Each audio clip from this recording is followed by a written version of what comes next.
Pour ce mois, Dieu nous a orientés à la MSA de pouvoir partager des messages qui touchent un domaine. Et moi, j'ai décidé pour ce premier dimanche prospérer dans ses activités avec Jésus-Christ. C'est de ça qu'on va parler. On va parler du fait de prospérer dans toutes ses activités avec Jésus. Et pour ça, je vais commencer par un passage de l'évangile de l'épître de Jean. On va aller dans 3 Jean. 3 Jean. 3 Jean, le verset 2. Prospérer dans ses activités avec Jésus-Christ. Comment prospérer? Et c'est quoi la prospérité? La prospérité n'est pas d'abord le fait de gagner beaucoup. Amen. Tu ne prospères pas parce que tu gagnes beaucoup d'abord, non. Tu prospères parce que dans ce que tu fais, tu le fais comme Jésus l'aurait fait lui-même. 3 Jean, le verset 2. Je n'ai pas dit chapitre 1 parce que 3 Jean n'a qu'un seul chapitre. Donc si vous voulez, 3 Jean, le chapitre 1, le verset 2. Bien-aimé, je souhaite que tu prospères à tous égards et sois en bonne santé, comme prospère l'état de ton âme. Est-ce que tu peux répéter ça? Bien-aimé, je souhaite que tu prospères à tous égards et sois en bonne santé, comme prospère l'état de ton âme.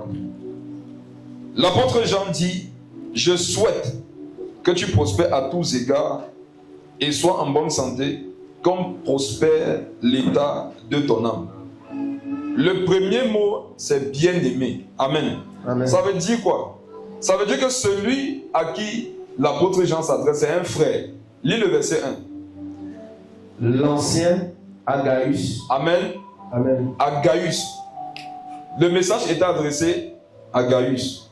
Gaius était un frère qui avait des responsabilités dans l'église. Et c'est à Gaius, qui est l'image de l'église, que l'apôtre Jean dit, je souhaite que tu prospères. On comprend par là que tu peux être un bien-aimé, mais tu ne prospères pas. Gaius, bien-aimé, je souhaite que tu prospères. Ça veut dire qu'au moment où l'apôtre Jean lui a parlé, il avait constaté que Gaius est à l'église. Gaius a des responsabilités, mais Gaius ne prospère pas. Et donc il a proclamé par sa vie, il dit, je souhaite que tu prospères. Et dans l'église, Dieu souhaite que tous ses enfants prospèrent. Et il y en a qui ne prospèrent pas. Un enfant de Dieu qui ne prospère pas n'est pas à l'image parfaite de Christ. Ça veut dire qu'il y a un problème quelque part. Dans ce que nous faisons, nous devons prospérer. Pourquoi? Parce que Dieu habite en nous. Et dans tout ce que Dieu fait, il prospère. Quand Dieu est avec toi, tu vas évoluer. Amen.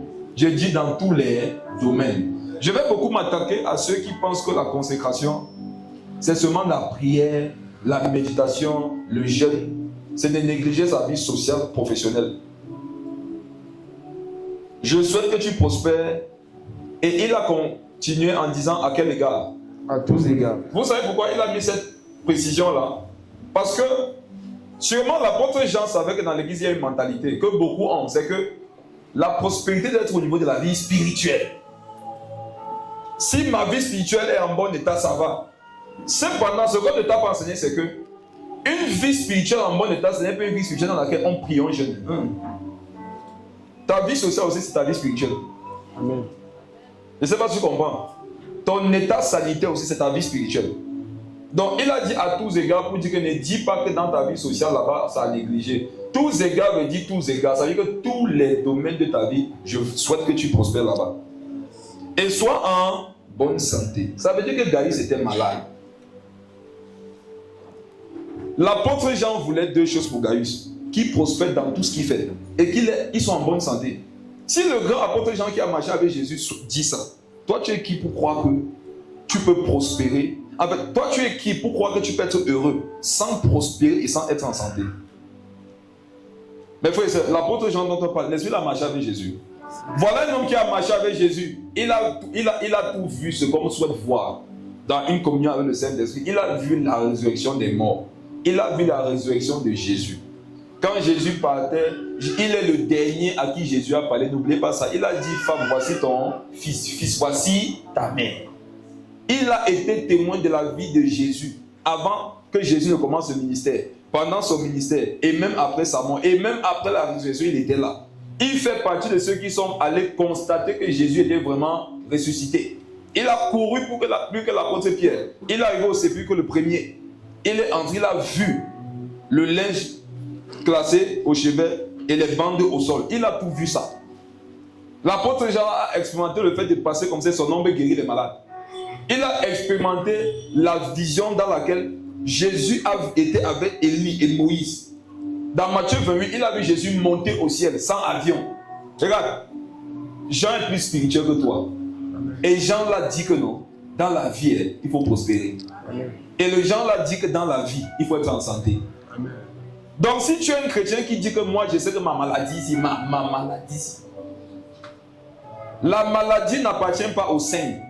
La maladie n'appartient pas aux enfants de Dieu. Quand tu es malade, soi-disant selon le langage du monde, tu dois refuser ça. Refuse que tu es malade. Ton corps manifeste la maladie. Toi, au niveau de ton esprit, de ton âme, de ton cœur, refuse. Parce que le corps obéit au spirituel. Je souhaite que tu sois en santé, je souhaite que tu prospères. Donc aujourd'hui là, peut-être tout ce mois, on va voir comment prospérer dans la vie. Amen. On va partager des enseignements pour être en bonne santé, pour prospérer dans tout ce que nous faisons. On va voir les lois, on va voir les principes, on va voir des pratiques qu'il faut faire pour pouvoir évoluer et sentir que non, là j'évolue. Il faudrait que tu puisses être capable ce mois de constater réellement qu'au niveau de ma vie spirituelle, non, c'est plus la même chose. Je pars quelque part. Il faudrait que tu puisses être capable de constater que même au niveau de ta réflexion, de ta capacité à organiser, de ton business, au niveau de ta vie familiale, que les choses évoluent. Amen. Parce que c'est ce que souhaite Dieu. C'est pour ça que c'est dans sa parole, c'est dans la Bible. Alors, et vous savez que sur ces sujets-là, c'est toujours mieux de prendre Jésus lui-même, ce qu'il m'a enseigné d'abord. Amen. Si je te montre ce que Jésus a dit, ce que Jésus a enseigné, toi, tu ne peux pas te poser. Si je dis Paul, tu vas dire que c'est Paul. Pierre, tu vas dire que c'est Pierre. Bon, Jésus, alors tu vas dire quoi? Amen. Amen. Allons dans Luc. Luc, le chapitre 5. Et prépare ta ceinture, parce que ici, vraiment, ça va aller vite. Luc, le chapitre 5. Vous allez découvrir Jésus sous une autre forme. Amen. Mais frère et soeur, je vous assure, quand une année passe, le Seigneur fait le bilan de la vie de ses enfants. Et quand il voit qu'il n'y a pas eu évolution, il sait qu'il y a eu échec. Luc le chapitre 5, lit à partir du verset 1.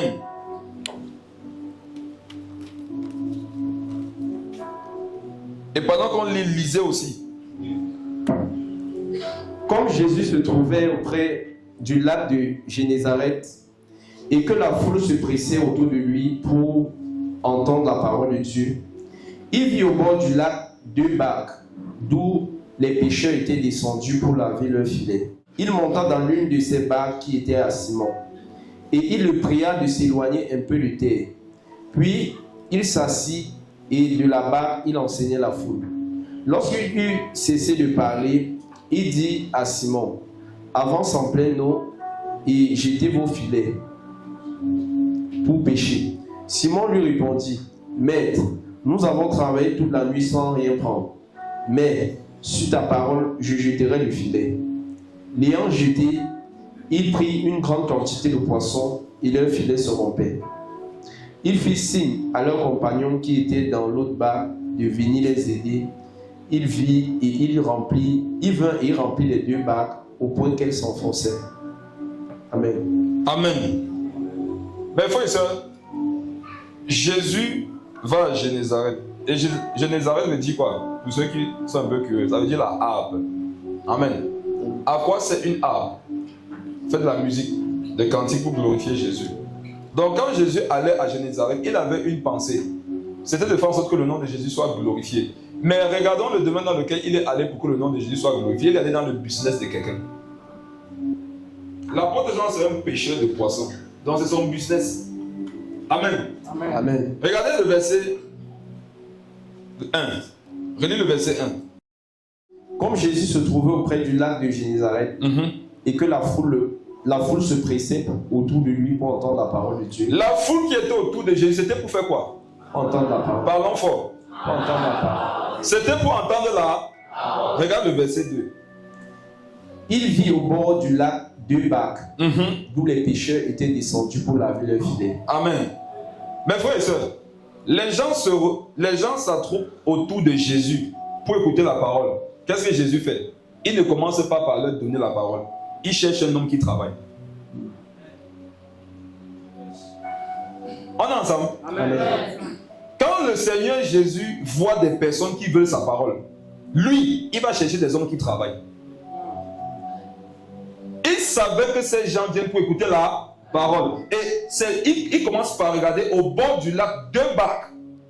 Donc il a regardé les activités commerciales des gens. D'où les pêcheurs étaient descendus pour laver leur filet. Verset 3. Il monta dans l'une de ses barques. Il monta dans l'une de ses barques. Mes frères et sœurs, pourquoi Jésus est monté dans la barque? Parce que à l'époque, quand tu étais dans une barque, les pêcheurs pêchent avec le sens du vent. Et aussi à l'époque, lorsqu'on pêchait, on tenait compte du vent. Donc quand le Seigneur Jésus monte dans la barque, c'est pour que les vents de la mer transportent sa parole et les donnent à la foule. Jésus, avant de prêcher, a besoin d'une barque. Et une barque, c'est le métier de quelqu'un. Parce que ça lui sert de support pour pêcher des poissons. Donc, quand le Seigneur veut donner sa parole au monde, il cherche des travailleurs. Il cherche des personnes qui font des métiers. C'est la raison pour laquelle, si vous lisez votre Bible de la Genèse jusqu'à l'Apocalypse, fouillez un seul homme avec qui le Seigneur a travaillé, qui était au chômage. Vous n'allez voir personne. Je vais maintenant plus loin. Cherchez un seul homme ou une seule femme qui était au chômage et que le Seigneur a appelé à son service. Vous n'allez trouver personne. Quand Dieu veut t'utiliser, il va d'abord te donner des parties chercher du travail. Amen. Amen. Donc quand tu vas dans une église où on te fait négliger ta vie professionnelle, ta vie sociale, tu n'es pas dans une église qui est inspirée par Jésus. Ou alors tu es dans une église où le pasteur est ignorant. Parce qu'il faut avoir l'amour de Dieu, mais il y a beaucoup d'ignorance.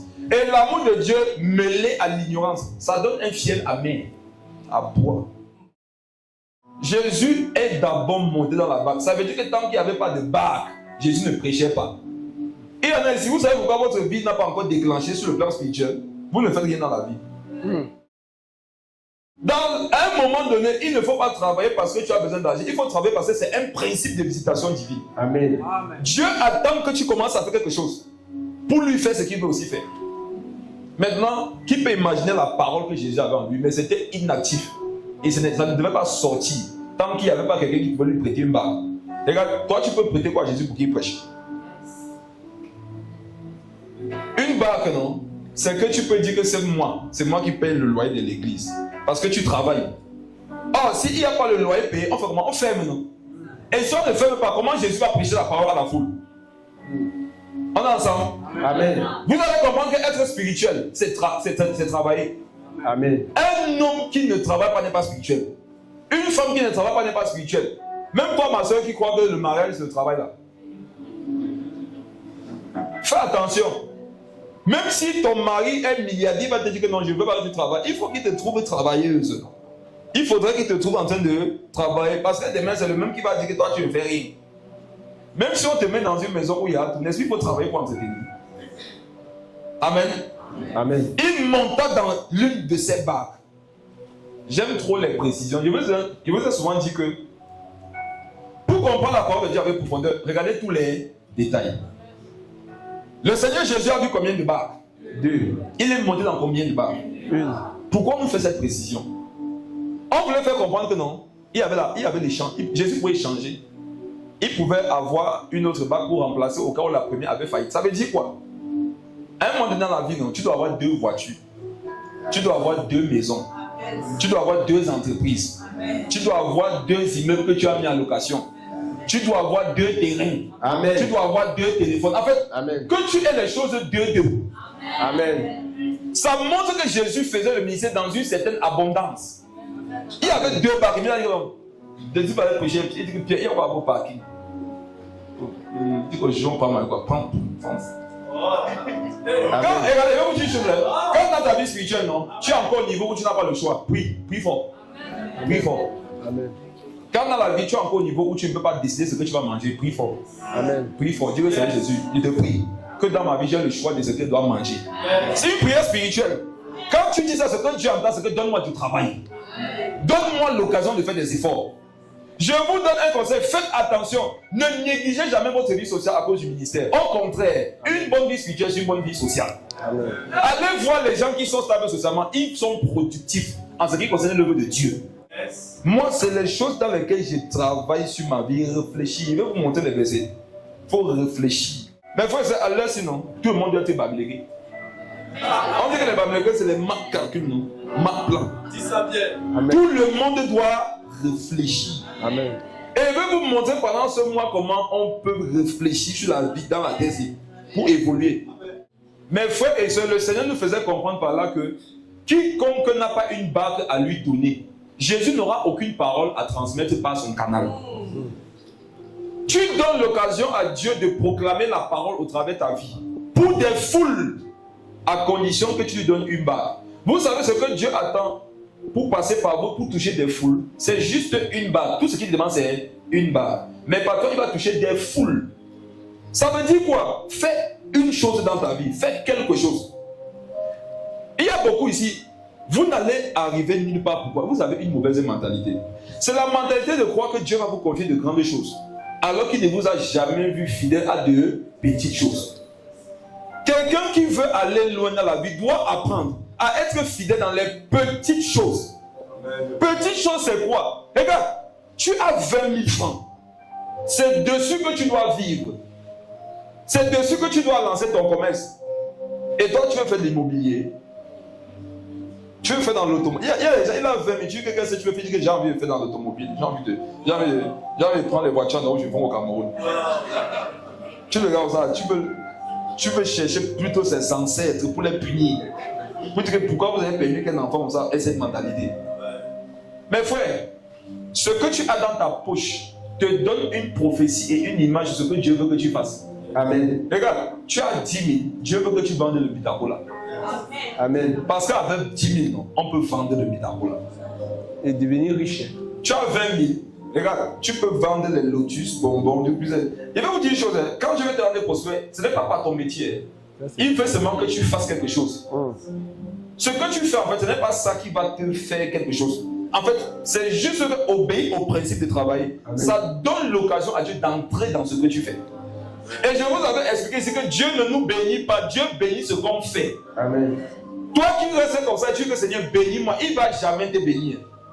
Dieu bénit l'œuvre de nos mains. Ça veut dire que si tes mains ne font aucune œuvre, il n'y a aucune bénédiction. Le Seigneur attend seulement que tes mains commencent à faire quelque chose. Or, toi, tu tries ce que tu fais. Vous tous qui êtes au chômage et vous triez le travail là, vous n'êtes même pas un peu sage. Vous n'êtes pas sage.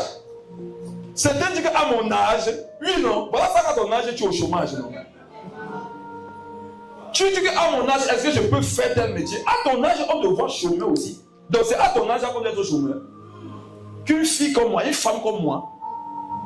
Regarde, ce n'est pas un salaire d'être une femme comme toi. Ce n'est pas un métier d'être un homme comme toi. Il monta dans l'une des barques, de ces barques, qui était à qui? À Simon. Qui était à Simon. Pourquoi Dieu nous donne tous ces détails? Qui était à Simon. Donc, Simon avait au moins 2 barques. Simon, c'était un porteur. C'est pour ça que Dieu l'a appelé. Quand tu es un bandit, bon, nous sommes un bandit. Quand tu es un paresseux, Dieu t'appelle à le servir, tu vas devenir un escroc. Vous comprenez? Quand toi tu dis que je vis que de l'œuvre de Dieu, et même vous faites une parenthèse, moi je ne vis pas que de l'œuvre de Dieu. Parce que les chrétiens sont Dieu. J'ouvre une parenthèse. Le principe biblique c'est que je prends pour l'église locale, je ne prends pas pour tous les chrétiens. Pour l'église locale, quand Dieu établit les églises, la Bible dit que c'est au peuple, non, de prendre soin de tous ses besoins et de mettre à sa disposition tous ses biens. Mais la même Bible nous dit qu'à la fin des temps, l'amour du plus grand nombre se refroidira. Ça fait que quand les gens viennent à l'église, tout ce qu'ils veulent c'est quoi? Interprète mes songes. Explique-moi le verset 6. Prie pour ma mère qui est malade. Vraiment, j'ai trop les problèmes. Après ça, c'est quoi? Papa, le Seigneur se glorifie. Merci. Amen. Amen. Et la vie continue, non? Et quand la personne vit, il va faire sa vie. C'est toi qui ne peux pas aussi faire une vie parce que tu es là. Oh Seigneur, Seigneur, n'est-ce pas? Regardez, qu'est-ce que ça crée? Ça crée des gens qui ont été appelés par Dieu qui deviennent des bandits. Et vous connaissez seulement attendre qu'ils deviennent des bandits pour les dénoncer. Or, vous ne savez pas que c'est vous qui les avez poussés dans le rôle. Et je vais équilibrer très mal après ce qu'il dit par rapport à moi. Ne pensez pas réussir pour lancer les balles. Parce que vous savez ici, il y en a, vous savez que c'est nous là qui prenons soin de vous. Donc calmez-vous. Calme-toi très vite. Amen. Amen. Et demain, il descend des nuages. Il y a beaucoup d'églises ignorantes qui ont formé des bandits. Alors que les bandits étaient des appelés au ministère. Parce que le pasteur vient, il a tout laissé pour venir servir les gens. Amen, pasteur, merci, pasteur. Amen, pasteur, merci, pasteur. Amen. Oh, quand il entre le baillet, toque, non. Baillet dit que mon argent. La femme dit que l'enfant n'a plus les couches. Tout ça là. Il commence à dire que mince, les gens, si. Et si les peuvent mourir pour eux comme ça, et vous allez voir quelque chose. Papa, j'ai un songe là, le gars envoie seulement, tu vois seulement le truc qui vient. On appelle ça quoi? La grille. Les songes entre 3, entre 0 et 30 secondes, c'est 2000 points d'intégrité. Les songes entre 0 et 1 minute, c'est 4000. Quand dans ton songe, il y a les animaux, et dans nos, c'est 10 000, parce que les animaux sont fâchés. Amen. Le gars commence à développer des stratégies terribles. Et le monsieur qui était consacré à Dieu, qui aimait la parole, on commence à le voir bizarre. Et quand il prêche, maintenant tu sens que c'est comme si le monsieur il a perdu quelque chose. Quand il prêche, ce n'est plus édifiant. Il n'y a plus rien qui se passe. Non, c'est toi qui l'as rendu comme ça. Et quand il y aura un scandale, on l'a attrapé. Parce que quand il commence comme ça, il va prendre ta fille, non? Après, on l'attrape à l'hôtel. Scandale, on filme. Parce que tout le monde filme. Oh, parce qu'on guette. Elle peut être moins, peut-être mes gars, mais non. C'est pas le prophète là-bas. Amen. Et là, tu vois les gens qui l'ont livré, ça dit que vraiment, on ne pouvait pas imaginer que lui-même il pouvait faire ça. Les hommes de Dieu sont devenus hypocrites. Vous ne connaissez même pas ce que c'est que d'être un homme de Dieu. Vous ne savez pas ce que c'est que de diriger une église. Mais en fait, c'est trop difficile. Amen. Ça, c'était une chose. Maintenant, l'autre chose, c'est que quand tu es sage, amen, quand tu veux rester avec Dieu et ne pas te perdre, ce que tu vas comprendre, c'est que moi, non, je dois être comme Gaius. Je dois suivre les conseils de l'apôtre Jean. Amen. Je dois être comme l'apôtre Paul, qui savait allier les deux, ministère et travail. Ministère et travail. Amen. Amen. Parce qu'à l'époque, ils avaient compris un certain nombre de choses. Mais aujourd'hui, ce n'est pas le cas. Ça fait qu'aujourd'hui, moi, je conseille ça à tous les hommes de Dieu, toutes les femmes de Dieu. Vous dites, hey, ne tentez jamais de négliger ta vie sociale. Parce que tu fais l'œuvre de Dieu. On va te montrer un truc. Et ce que tu vas devenir dans 2 ans, 3 ans, tu vas pleurer, il se fera trop tard. Or, la Bible au contraire nous montre que si tu es spirituel, ça peut être même l'occasion pour Dieu de passer par toi pour t'aider à faire fructifier des activités, des travaux qui vont être des tremplins, qui vont être des fondements, des fondations, pour que l'œuvre que vous faites là se fasse de façon plus profonde, à une échelle plus grande. Amen. Amen. L'une des barques qui était à Simon. Donc moi je prophétise sur ta vie sur la base de ce verset. Je prie qu'en 2026, que Dieu te donne tout ce dont tu as besoin sur le plan social. Amen. Pas 2-2. Amen. Je prie pour ça. Que Amen. Ce soit en 2-2. Amen. Que Dieu te donne 2 maintenant. Amen. Vous savez pourquoi il a permis que l'apôtre Pierre ait 2? Parce que l'apôtre Pierre pouvait prêter une barque à Jésus et aller pêcher à l'autre barque. Pourquoi il faudrait que tu aies au moins 2 vêtements pour pouvoir donner un vêtement à quelqu'un qui a froid et aller t'habiller toi-même avec l'autre vêtement? Souvenez-vous que le principe de l'hospitalité commence par le fait que tu aies au moins 2. Amen. Que celui qui a 2 donne à celui qui n'en a pas. Donc quand Dieu nous rend abondants, ce n'est pas pour nous.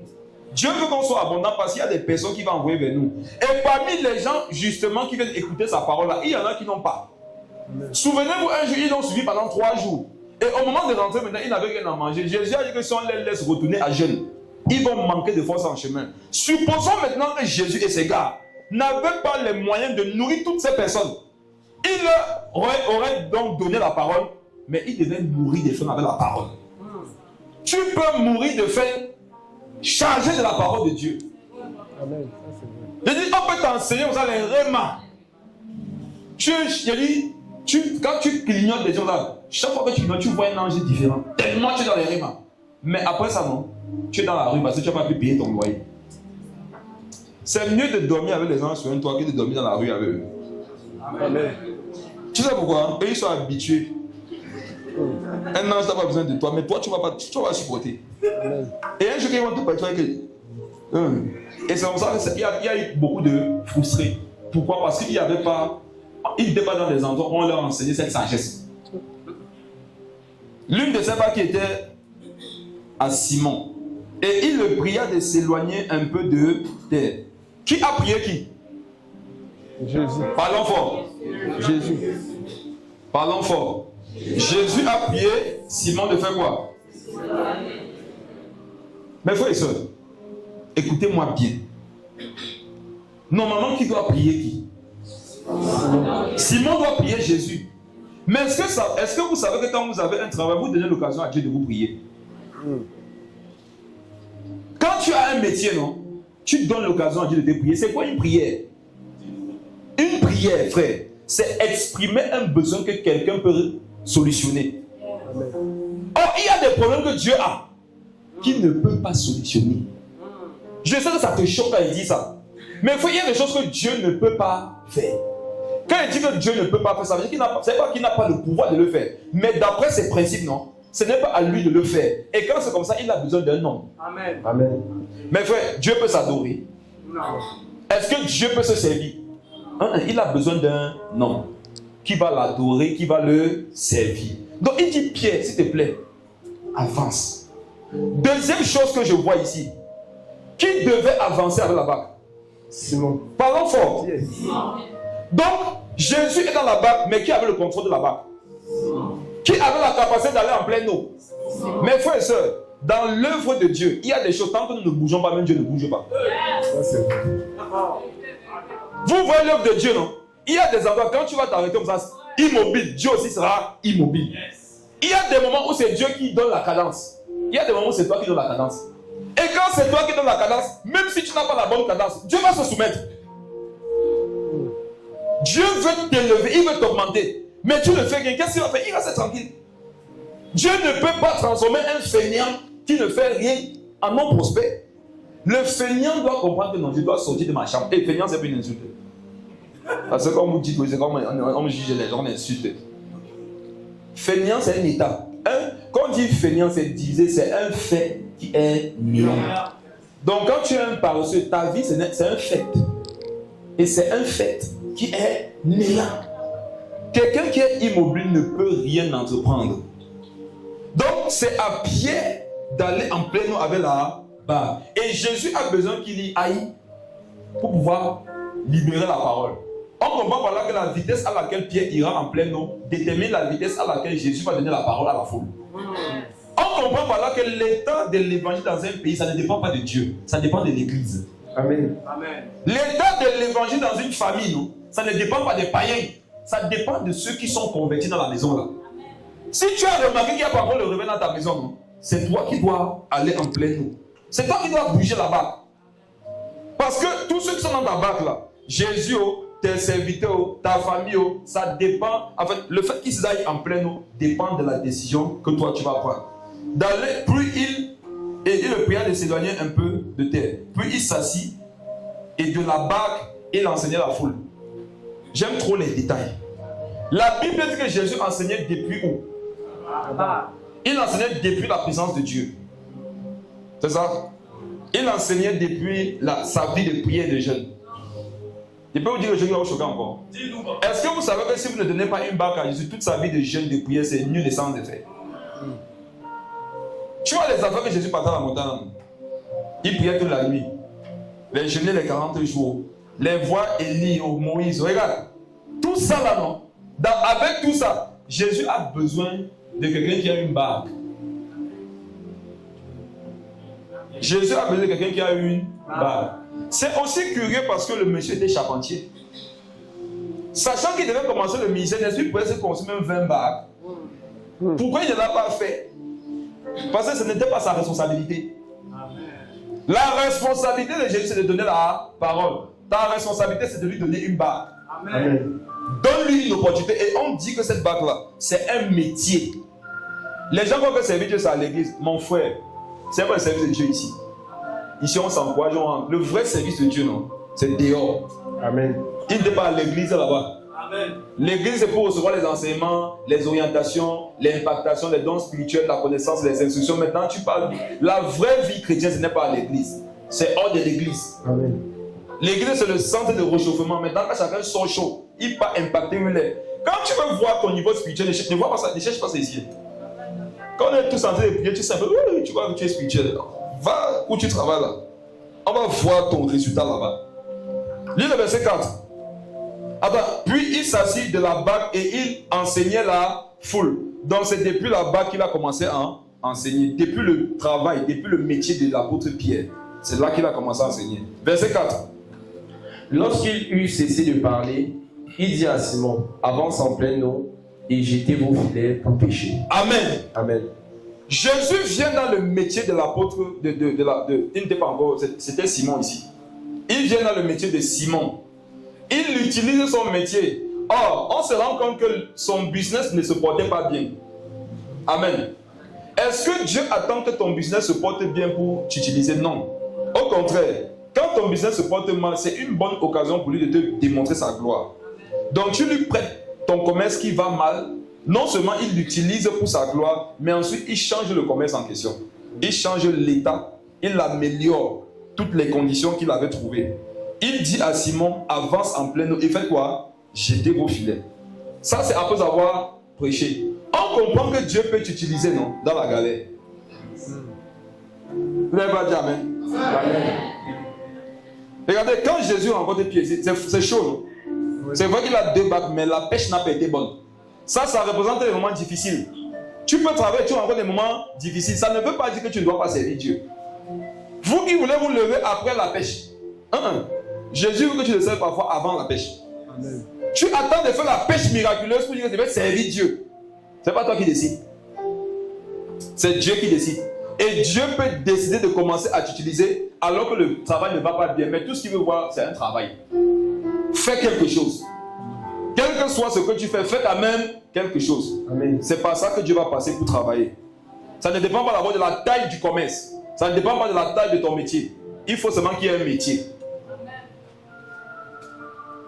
Verset 5.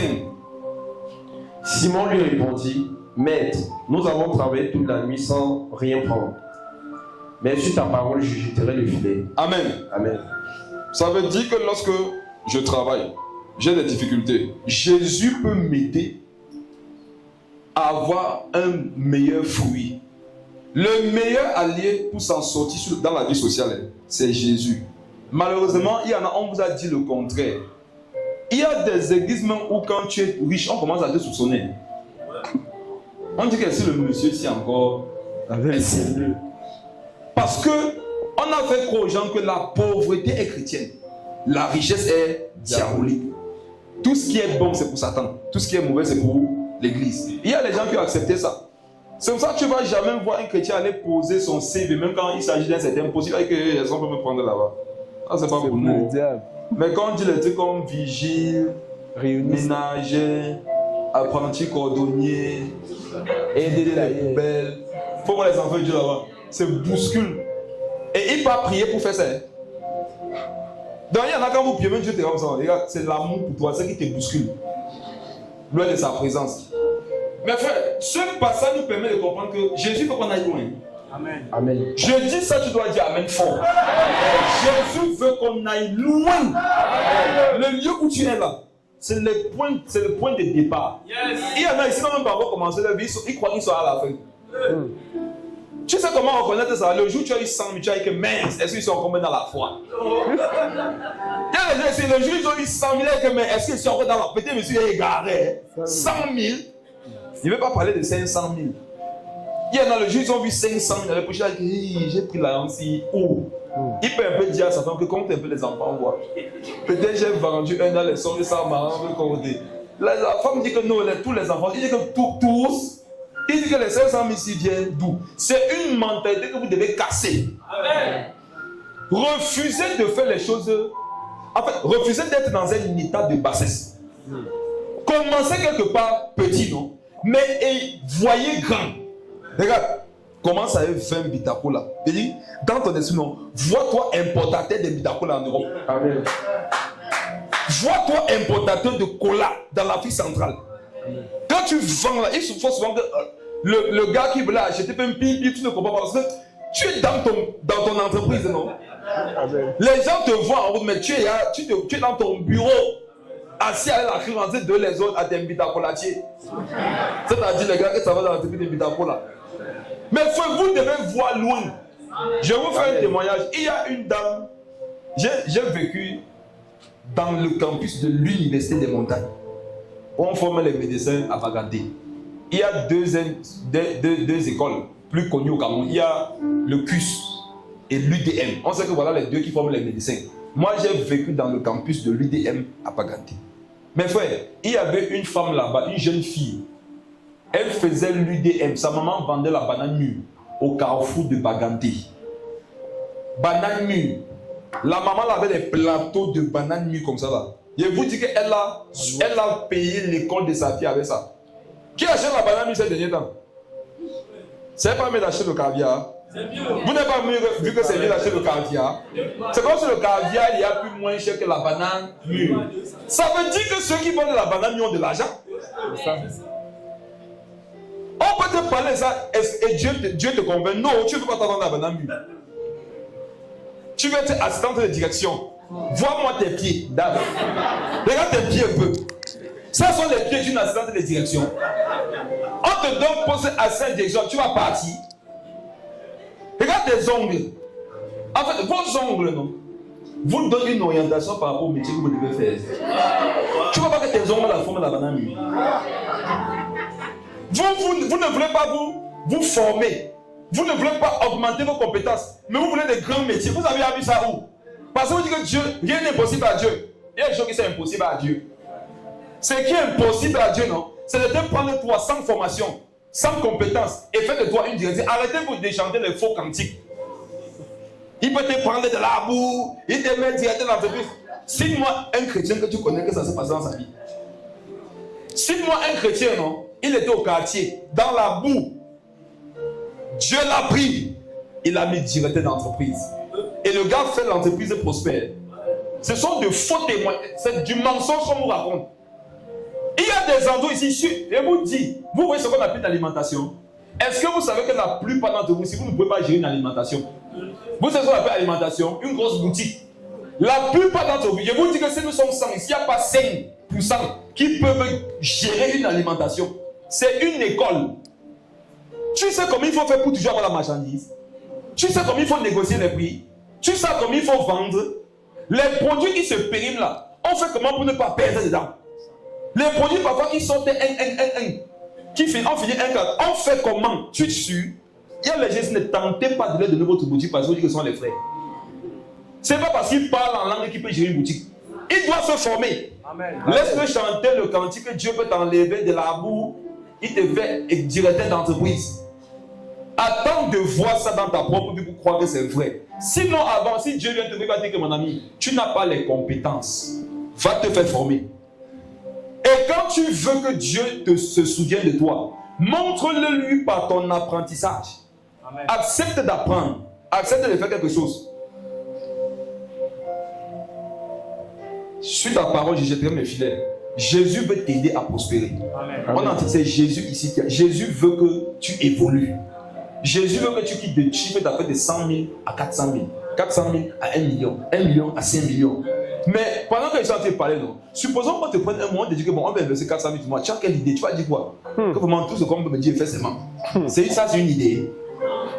Et il y en a ici. Est-ce que vous savez pourquoi Dieu n'a jamais pourvu à ce que vous puissiez avoir quelque chose pour commencer? Vous ne réfléchissez même pas sur ce que vous pouvez faire. Il y a les gens, ils attendent d'avoir l'argent pour commencer à travailler sur les projets. Alors que c'est le travail, les projets là qui attirent les ressources. Vérité. Mais frère, n'attendez jamais d'avoir d'abord les ressources pour commencer à réfléchir dans la vie. Réfléchissez déjà. Dis-toi que bon, supposons que Dieu opère un miracle dans ma vie. Quelqu'un m'appelle aussi, me donne 50 000. Je vais faire quoi avec ça? Et tu commences à réfléchir sur ce que tu peux faire avec 50 000. Supposons plutôt que c'est 100 000. Qu'est-ce que je vais faire avec ces 100 000? Tu commences. Pourquoi? Si on t'envoie 50 000, 100 000, alors qu'il n'y a rien sur le papier, oui, tu vas croire que tu es un milliardaire. Restaurant, non? Restaurant. Amen. Sur les 50 000, tu vas dire que bon, si je prends 5 000, il mange. Il reste encore 45 000.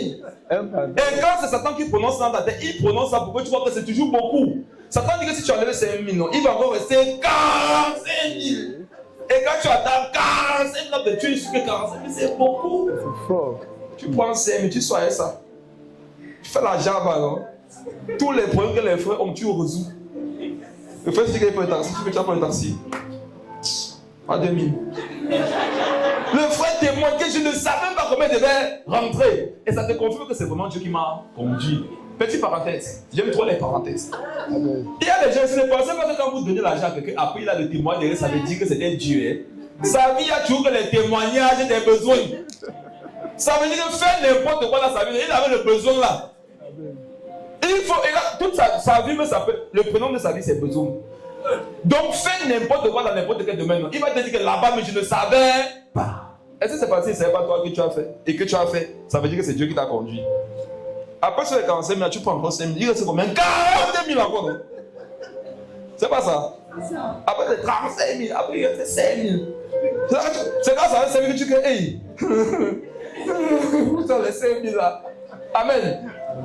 Maintenant, l'enfant, il déchire, il met au feu. Tu veux tuer l'enfant. Alors que l'enfant, c'est un jugement entre les mains. Dieu vous dit que toi là, tu n'es pas ça. Mais frère, ce qu'on veut réussir dans la vie, non, on prévoit. Amen. On réfléchit à l'avance. Et on s'impose des disciplines. Je veux dire quelque chose à quelqu'un ici. Tu n'as pas cette connaissance, c'est pour ça que tu risques de détruire ta vie. Et il y en a ici, vous avez 100 000 chez vous, c'est pour un projet. Hein, mon frère? Si quelqu'un t'appelle et te dit que j'ai besoin de 1000 francs, dis que je n'ai pas. C'est pas un mensonge. Amen. C'est clair. Je répète ce que j'ai dit. Tu as 100 000 pour un projet. Quelqu'un t'appelle et te dit que est-ce que tu peux m'aider à 1000 francs? Dis que je n'ai pas. Les traîtres spirituels là, sortez vous partez. Vous qui dormez avec Dieu, sortez vous partez. Je n'ai pas 1000 francs. Tu sais pourquoi? Les 100 000 c'est pas pour moi, c'est pour mon projet. Amen. C'est mon projet qui a 1000 francs. Dans le jour où tu vas voir mon projet, non? Demande-lui. S'il peut te donner 1000 francs. Mais moi, il n'est pas 1000 francs. J'ai à donner au projet. Amen. Et c'est quand tu vas multiplier les 100 000 là que ça va te donner beaucoup de 1000 francs que tu pourras aider les gens. Il y en a ici, vous prenez vos ressources pour aider les gens. Alors que vous deviez investir vos ressources, prendre un peu, j'ai dit prendre quoi? Un peu du bénéfice pour aider quelqu'un. Vous aussi qui savez, vous prenez tout le bénéfice, vous mettez sur les gens là, vous pensez que vous aimez trop Dieu. Vous allez mourir pauvre et les gens que vous aidez, ils vont témoigner à vos deuils. Quand la femme, c'est pour aider quelqu'un. Regardez la voiture dans laquelle elle roulait. Tu lui dis que tu as payé 50 000, elle te donne 1000 francs. Que tu vas te compléter. Elle n'est pas méchante, elle était quoi? Vous tous, si vous voulez vivre sur le dos des gens, que Dieu vous bénisse. Vous aurez tellement besoin de bénédictions. Parce que la quantité de bénédictions qu'il faut pour vivre sur le dos des gens, ça doit être beaucoup. Il faut l'onction. Tu dois t'établir dans la vie, c'est que c'est moi qui vais prendre soin de moi. Il y en a, la vie vous a déjà traumatisé. Vous voyez toujours vivre sur le dos des gens. Il y en a ici, quand elle prie le 31, elle ne peut pas, elle prie pour que son oncle ne meure pas. Parce que son oncle là meurt. Son loyer est mort. Sa ration alimentaire est morte. La scolarité de son fils est morte. Regarde. Prie pour que Dieu te donne de sortir de cet esclavage. Amen. Et quelqu'un qui veut vraiment être esclave, à un moment donné, tout ce qu'il veut, c'est être libre. Ce n'est pas avoir un toit. Allez voir quelqu'un en Kondengi. Demandez-lui qu'est-ce que tu veux. Qui est d'accord avec moi que personne n'entre va demander une maison? Ça, c'est vrai. Une voiture. Qui va demander ça? Il va dire que je vais être libre. Pourquoi? Il sait que si je suis libre, je peux maintenant avoir le reste des choses. Vous devez chercher à être libre des gens. Amen. Dans la liberté, là maintenant, vous vous battez. Tu as la grâce de voir, de parler, d'entendre. Tu as 10 doigts, tu as des pieds. Est-ce que tu sais que c'est un fonds de commerce? Amen. Ta vie, ton corps là, non? C'est ton fonds de commerce. Amen. La plus grande arme que Dieu t'a donnée pour t'en sortir, c'est toi-même. C'est ta mentalité. Et tu dois être fort au niveau de ton moral. La vie peut te donner le quoi que tu as 35 ans, tu as 40 ans, tu as 45. Mon ami, qui connaît l'histoire de KFC? Qui connaît KFC? Ils sont pas au Cameroun. Parce qu'ils ne s'installent même pas d'abord n'importe où. Vous connaissez l'histoire de ce monsieur? Il a commencé son business, je crois, à 65 ans. 65 ans. Ah, il n'avait pas encore 75 ans que le business était déjà, ça tournait dans les chiffres d'affaires des milliards. Voilà un témoignage qui est vrai. Pourquoi? Au départ, non, le monsieur a commencé quelque chose. les poulets aujourd'hui, quand ils doivent aller dans un pays, ils sont capricieux. Ils ne sont pas au Cameroun, eux. Vous savez pourquoi? Ils disent que les Camerounais n'ont pas l'argent. Les cuisses de poulet. Voilà quelqu'un aujourd'hui qui se vante avec la cuisse du poulet. Il ne peut pas vendre n'importe où. Toi, tu peux tenter. Pourquoi il a commencé quelque part? Qui lui avait dit que ça pourrait arriver là-bas? Lui ne devait jamais croire. Le monsieur n'a même pas vraiment vu la prospérité de son entreprise à sa mort. Ce sont ceux qui ont pris la relève année après année, qui voient comment l'affaire est en train de monter. Ils n'avaient jamais cru que le fait de prendre le poulet, non, tu mélanges dans la farine, tu mets dans l'huile, devait changer la vie des gens. Allez taper, allez voir la vie des gens qui vendent le poulet là. Ils roulent que dans les Lamborghini, les Bugatti, Veyron, parce qu'un jour, non, un homme a pris le poulet, il l'a mis dans l'eau, il l'a déplumé. Chaque fois qu'il déplumait, c'était une Range Rover qui mettait au garage. Il déplumait, c'était une maison qu'il construisait. Il déplumait, c'était un terrain qu'il achetait.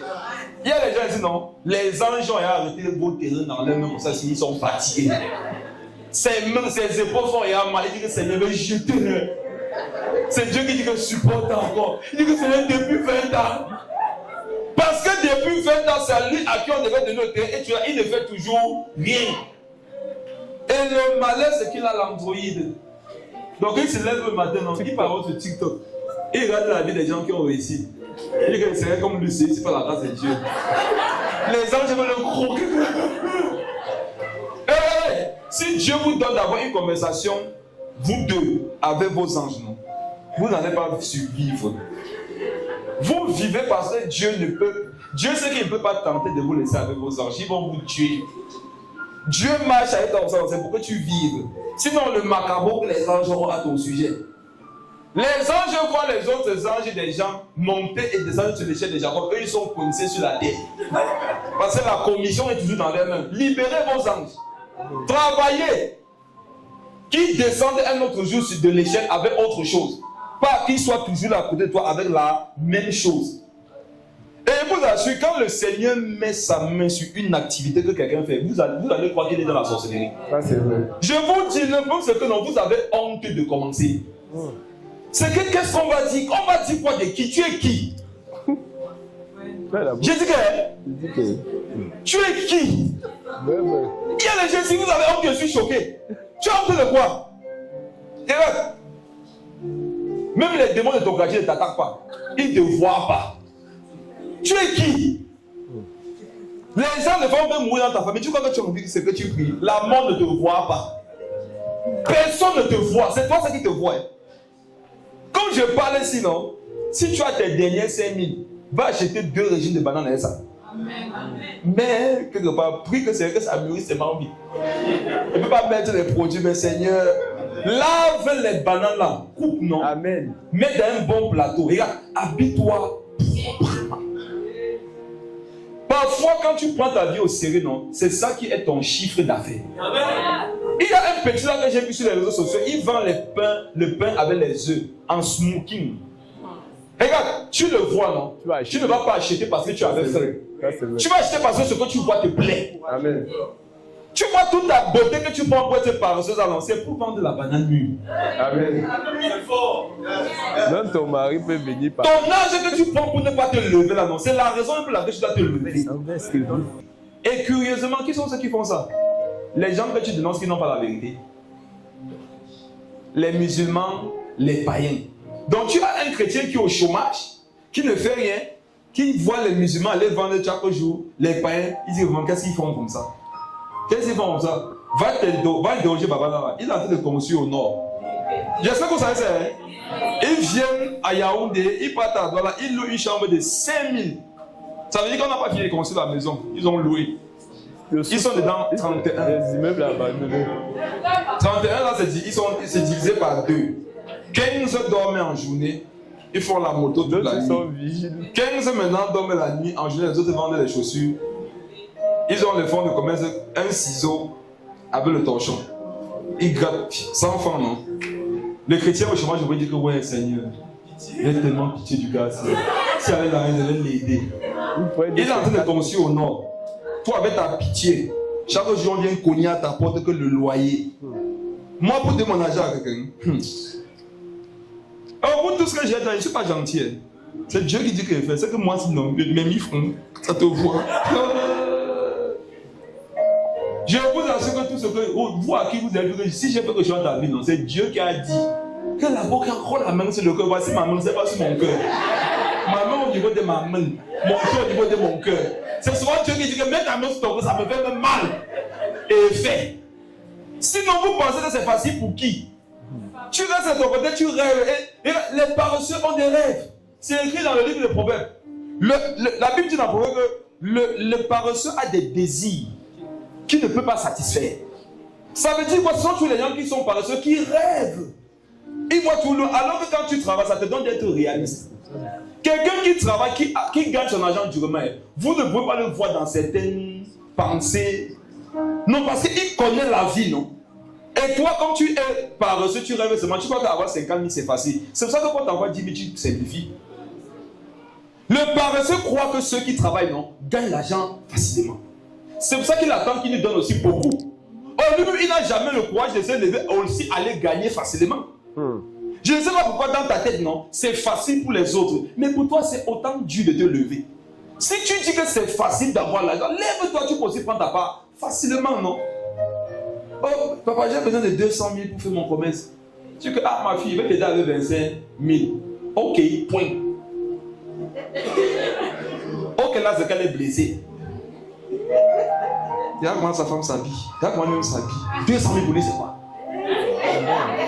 Même si tu veux me donner un, tu peux donner. C'est là que tu vois que non, vraiment, les hommes de Dieu, non. C'est seulement la bouche. C'est vrai. La bouche. Et crache sur toi, comme toi, c'est pas la bouche, non. Fais aussi, on voit. Amen. Mais frères et sœurs, ne vous plaignez jamais de la façon dont les gens utilisent leurs ressources. Amen. Dans la Bible, un monsieur un jour a dit à des personnes qu'il avait employées, ne m'est-il pas permis de faire de mes biens ce que je veux? Il y en a ici, vous péchez gratuitement. Tu te fâches contre ton oncle qui est ministre. Quand ton oncle devient ministre, c'est un ministère de prise en charge de la famille. Quand ta tante là est millionnaire, regarde, quand elle est partie signer son contrat de million, on a mis ton nom dedans. Ils sont là, ils sont blessés que vraiment ma famille ne m'a pas aidé. C'est écrit qui de... C'est un commandement. C'est quel verset? Matthieu 20, 20. Aidez là. Regarde, le tout sinon, moi me proclame la parole là. Aide-toi. Et le ciel t'aide. Ça devient, on adopte ça dans la vie. Non, mais ce n'est pas dans la Bible, non. Mais moi, j'adopte ça pour ma vie. Commence par t'aider toi-même. Amen. Et si vous avez remarqué, quand quelqu'un s'aide lui-même, on a envie de l'aider. Mais quand tu ne t'aides jamais, on n'a pas envie de t'aider. Mais frère et soeur, moi je suis passionné, non, à prendre 100 000. Je donne ça à quelqu'un que je voyais à ce début avec 25 000. Parce que c'est encourageant, il y a ce que tu vois. Amen. Il y a un ils sont comme ça. Il veut commencer avec 2 millions. Waouh. Tu n'as jamais géré 20 000, tu veux pas te donner 2 millions. Je vous donne un conseil, si vous voulez aider quelqu'un, n'aidez pas la personne fortement d'un coup. Vous allez jeter votre argent. Est-ce que vous comprenez ce que je vous dis? Quelqu'un te dit, tu dis à quelqu'un, va réfléchir ce que tu veux faire. Il revient avec un budget 4 800 000. Tu peux détailler un peu les 4 millions. Bon. Dans les 4 800 000, il y a le passeport, il y a le visa. Si je commence à importer la machine de 2,5 millions, je vais prendre la boutique ici, peut-être 1 million, ça. Je dis que d'accord, ok. Parfois, tu penses à toi, tu n'as pas la carte d'identité. Il va avoir le passeport avec ton argent. Amen. Quand il finit sur les 4 800 000, dis que divise un peu ça par 100 mois. Ça donne combien? Papa, ça donne combien? 48 000, non? Dis que fils, vraiment, je prie que le Seigneur multiplie cet argent. Je dis que ton nom c'est le transport. Non, c'est pas le transport, c'est mon aide pour ton projet là. Tu vas voir, son cœur va se manifester. S'il te dit merci, tu peux sentir que dans son merci là, non, c'est un cupide. Certains d'entre vous sont déçus, ils parlent seulement que les gens sont méchants. J'espère que quand tu vois l'argent, on va te voir aider avec un bon cœur. C'est ce que j'espère. Généralement, les gens qui sont comme ça, quand ils réussissent, vous ne pouvez pas les chercher. Ils sont très durs. Lis la suite, prophète. Verset 6. L'ayant jeté, il prit une grande quantité de poissons et leurs filets se rompaient. Voici où Dieu intervient maintenant. Depuis, Dieu demandait à Simon de faire. Voici la fois maintenant où Dieu a aussi fait. Qui devait donner la barque? Simon. Qui devait rapprocher la barque en pleine eau? Qui doit jeter les filets? Simon. Maintenant, le rôle de Dieu, non, c'est de dire aux poissons qu'aller tomber dans ses filets. Voilà le seul rôle de Dieu. Amen. Tout le reste là, c'est à toi de le faire. Il dit, hein, qui doit faire le veto? C'est toi. Amen. Qui doit faire les efforts même s'il est fatigué? C'est toi. Qui doit supporter la température du soleil? C'est toi. Qui doit avoir peu de temps de repos? C'est toi. Qui doit nettoyer son comptoir? Qui doit être poli avec ses clients? C'est toi. Qui doit accepter qu'on critique la nourriture que tu vas au restaurant qui a trop de sel? C'est toi. Qui doit diminuer la quantité de sel? C'est toi. Qui doit... voilà, autre projet, c'est la laverie. J'ai à tout étudier ça. J'ai à tout étudier, tout est dans ma tête clair. L'autre jour, ça la laverie. Regardez ce que j'ai fait ici un jour, c'est là que j'ai compris que je marche avec les cuits même. Je marche avec les cuits. Là, c'est avec K, cuits. Je vois mon mécanicien au quartier. Je lui dis que j'ai un de mes gars, je veux que tu le formes. Il m'a donné le montant par an. J'ai dit qu'il n'y a pas de problème, gérer. Vous voyez la mécanique, je lui ai d'abord demandé que dans la mécanique, qu'est-ce qu'il donne l'argent? Comme dans la mécanique, il y a l'électricité, non? Dans le garage, il y a l'électricité, il y a la tôlerie, il y a la mécanique, il y a la tapisserie, tout ça là. Mais il m'a dit que si tu veux gagner dans la vie, non, c'est la mécanique. Je lui ai dit que ok, pour former là-bas, il m'a donné c'était combien de centaines de mille là par an. Il a dit que c'est bon. J'ai passé un communiqué dans le groupe. Il y a des gars qui ne font rien. J'ai dit qu'il y a une opportunité. Quelqu'un qui peut se faire former en mécanique 3 ans, tout est payé. Même pas une proposition. Même pas un frère. Il dit que même pas un. Oh, il y en a qui ne font rien. Même pas un. Quand tu envoies l'annonce, il comprend quoi? Mécanicien, non? Qu'est-ce qu'il voit? La salopette sale. Les ongles noirs.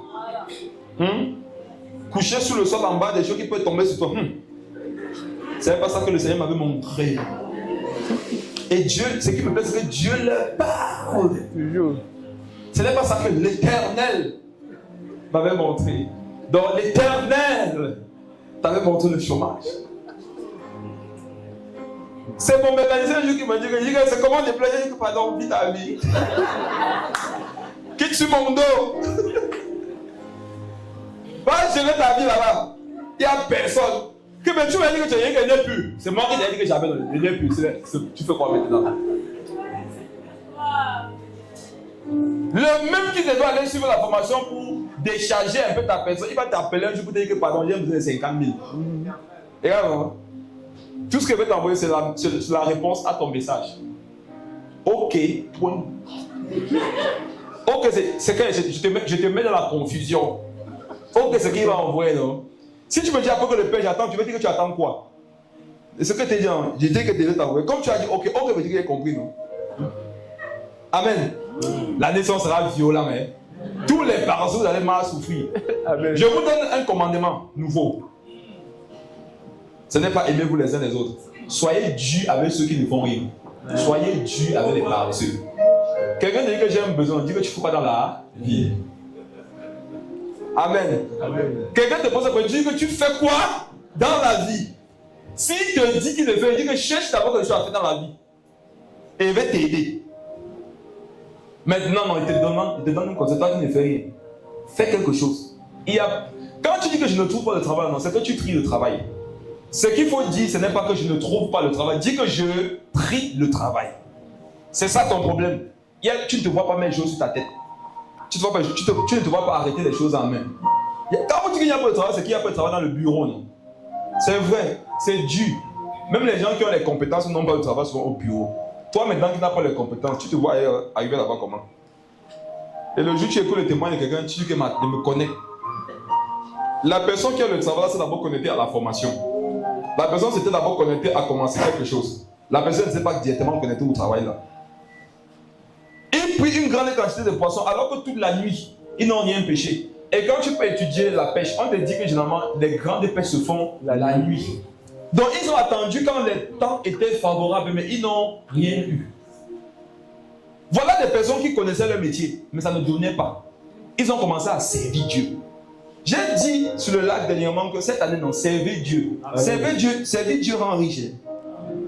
Quand tu sers Dieu en travaillant, Dieu se sent impliqué dans ta vie. Amen. Sachant que tu le sais, si donc il change ce que tu fais, ou bien s'il améliore tes conditions, ça va lui être utile. Amen. Le Seigneur, avant d'investir sur quelqu'un, se pose toujours la question de savoir, quand je vais m'investir dans sa vie, qu'est-ce qu'il va gagner? Quand il ne voit pas ce qu'il gagne, mon frère, tu vas seulement prier. Tu vas prier. Lis la suite. Il fit signe à leurs compagnons qui étaient dans l'autre barque de venir les aider. Il vint et il remplit les 2 barques au point qu'elles s'enfonçaient. Amen. Amen. On nous dit que les filets voulaient se rompre tellement il y avait des poissons à l'intérieur. Donc les filets voulaient se couper. Tellement il y avait des poissons. Qu'est-ce que Pierre a fait? Il a fait signe aux gens qui étaient dans une autre barque. Et on nous dit, regardez un mystère. Qu'est-ce qui s'est passé? Les 2 barques ont été pleines. Mes frères et sœurs, le Seigneur, lorsqu'il a parlé aux poissons, il a parlé aux poissons en fonction des barques qui étaient disponibles. Amen. Cette année, non, regarde. Mets des barques à la disposition de Jésus. S'ils avaient 4 barques, Jésus devait remplir les 4. S'il y avait 8 barques, Jésus devait remplir les 8 barques. On dit que ça a rempli. Donc les filets voulaient se rendre comme ça. C'était la quantité de poissons qui peuvent remplir 2 barques. Maintenant, allez regarder à l'époque ce que représentait une barque. C'était beaucoup de poissons. Pierre a appelé ses frères, il a disposé l'autre dans une autre barque. C'est l'image de pouvoir communiquer la grâce. Amen. Les compétences, les qualités que tu as avec tes frères et tes soeurs. Par exemple, à la fin de ce culte, on va donner les diplômes aux gens qui ont fait la formation en français. Non? Amen. Ça, c'est que Clarisse a pêché beaucoup Molière. Elle a pêché beaucoup les verbes d'action, les compléments d'objets directs. Amen. Or, elle regarde dans notre barque, elle voit, je l'ai vu, elle voit les gens, elle peut dire quoi? Venez, amen. Elle partage les poissons. Dans l'église, on doit partager les compétences que nous avons. Amen. Il y en a, si vous partez payer des formations, alors qu'il y a quelqu'un dans l'église qui peut vous aider. Les conversations entre chrétiens ne doivent pas être que des conversations sur les versets bibliques. Ça ne doit pas être des conversations sur les songes. C'est que, homme de Dieu, je te vois prospérer dans ton business, ça se passe comment? Si je dois commencer ça, il me faut combien? Est-ce que tu penses que c'est une bonne idée que je commence ça dans tel quartier? Amen. Il a partagé les poissons. Il a partagé la connaissance. Il a partagé son bénéfice. Voici ce que Pierre avait partagé. Pierre ne partageait pas ses barques avec quelqu'un. Pierre ne partageait pas ses filets. Mais il pouvait partager ses poissons, donc le bénéfice. Vous avez vu ce qu'on partage? Amen. Tout est biblique. Dans la Bible, tu as le capitalisme. Tu as le monétaire. Tu as le financier. Tout est dans la Bible. C'est les poissons que Pierre a partagés. Au point qu'elle s'enfonçait. Donc s'il ne ramait pas bien, non, il devait se noyer tellement les poissons pesaient. Je prie que cette année, non, tes barques commencent à s'enfoncer. Amen. Que dans ce que tu fais, je prie pour ça. Amen. Je prie pour ça. Je déclare ça sur ta vie. Amen. Et la mentalité qu'il faut, la mentalité de travail. Et pendant que tu travailles, dis que Seigneur Jésus, vraiment que ma barque s'enfonce. Amen. Il faut que tu aies les vrais problèmes, que tu aies trop de clients. Ton problème actuellement, c'est que tu n'as pas assez de clients. Il faudrait que désormais tu aies trop de clients. Amen. Et que les gérer deviennent difficiles. Amen. Lis la suite. Verset 8. Oui. Quand il dit cela, Simon-Pierre tomba aux genoux de Jésus et dit: Seigneur, retire-toi de moi, parce que je suis un homme pécheur. Amen. Amen. Quand Jésus est entré dans la barque de Pierre, est-ce qu'il a eu la conviction qu'il était un pécheur? Non. Quand Jésus lui dit allons en pleine eau, l'eau c'est l'image de la parole, non? Donc Jésus a dit à Pierre allons dans les rimas. Est-ce que Pierre a eu la révélation qu'il est un pécheur? Non. Mais quand Jésus a fait en sorte que Pierre pêche beaucoup de poissons, il était convaincu de pécher. Mais écoutez une chose, hein.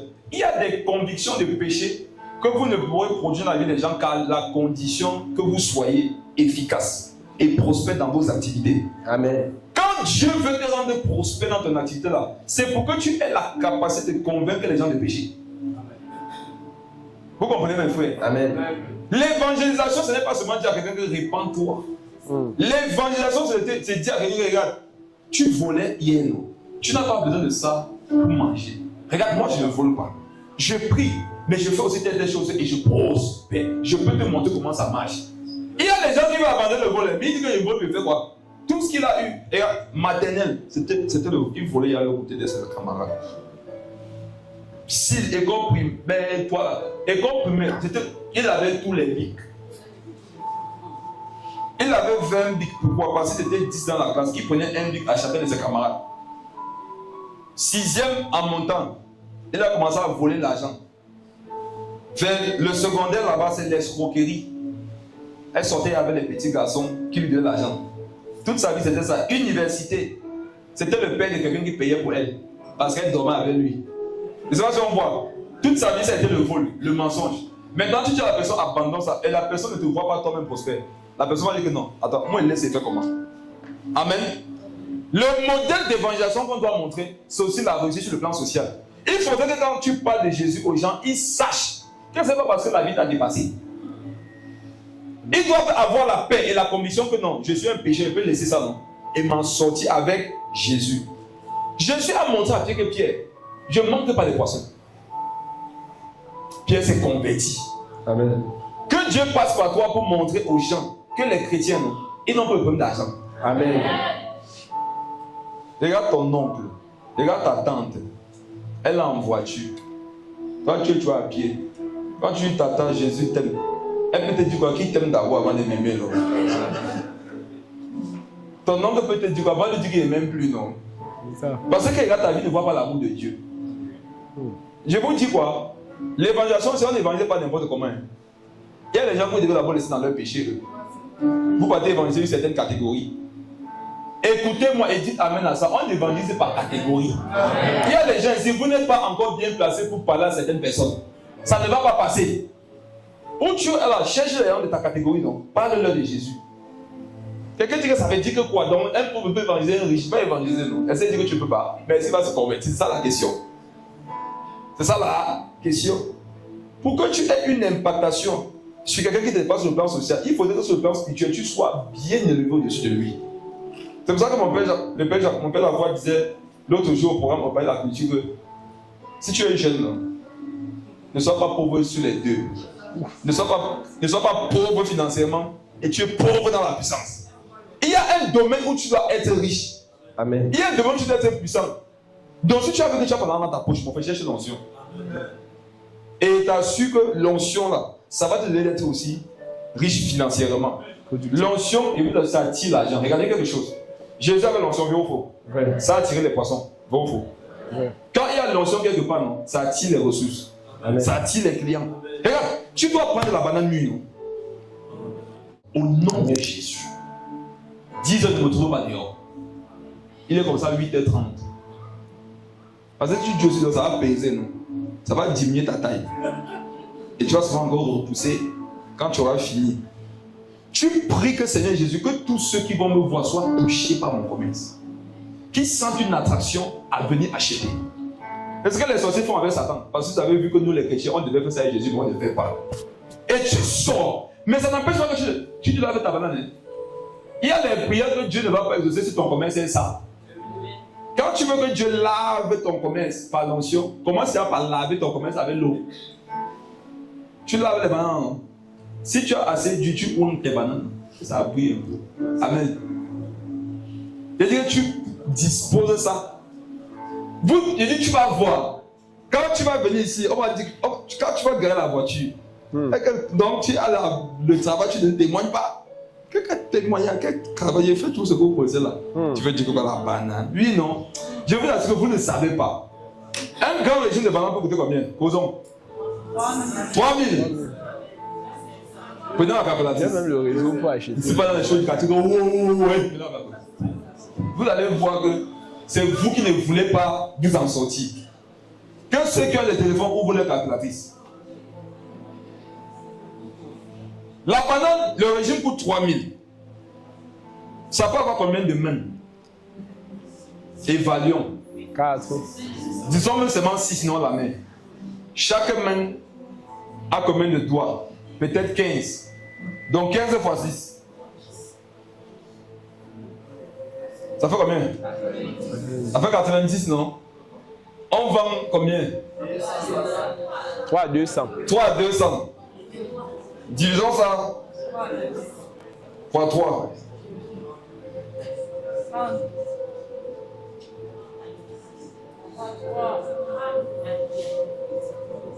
30 fois 200.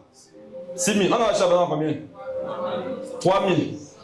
Mais frères et sœurs, 100% des bénéfices. Ça veut dire qu'il y a des personnes, non, en vendant la banane nue, qui peuvent gagner 3 000 par jour. Ça, c'est vrai. Est-ce que vous savez que les gars qui sont au chantier gagnent 2 500? Ils s'épuisent du matin au soir. C'est ça. Ça, c'est si on vend un seul régime. Papa François, un jour, venait à la maison, il me dit que papa Clément, sur tout mon trajet, non, je voulais garder la banane de mes enfants, je n'ai pas vu. Qui a voulu acheter la banane, je n'ai pas vu. Mais frère, c'est rare. Et quand tu vois que dans un domaine, il y a la demande, il n'y a pas la production, tu fais quoi? Tu peux t'investir là-bas. Le truc est que non, vous êtes orgueilleux. C'est l'orgueil qui vous dérange. Qu'est-ce qu'on va dire? Attends, quand on va aussi te mettre dehors de la maison, qu'est-ce qu'on va aussi dire? Pense aussi à ça. Quand ta fille, quand ton fils va te dire que maman j'ai faim, et tu ne sauras pas lui dire que je n'ai rien à dire, qu'est-ce que ta fille aussi va penser de toi? Ton fils aussi va penser pas de toi quand il va voir les enfants des autres aller à l'école. Lui n'y va pas. Tu as aussi pensé à ça? Ce qui t'intéresse, c'est ce que pensent les gens que tu ne peux même pas nommer par prénom. Parce que quand tu dis que les gens vont dire quoi, si on te dit que on là c'est qui, tu vas dire que c'est qui? C'est le deuil. Mais frère et soeur, j'ai dit que non, ils sont en train de parler pour quelqu'un ici, va vendre la banane. Amen. C'est ça. Tu as 50 000, va au marché Fundi.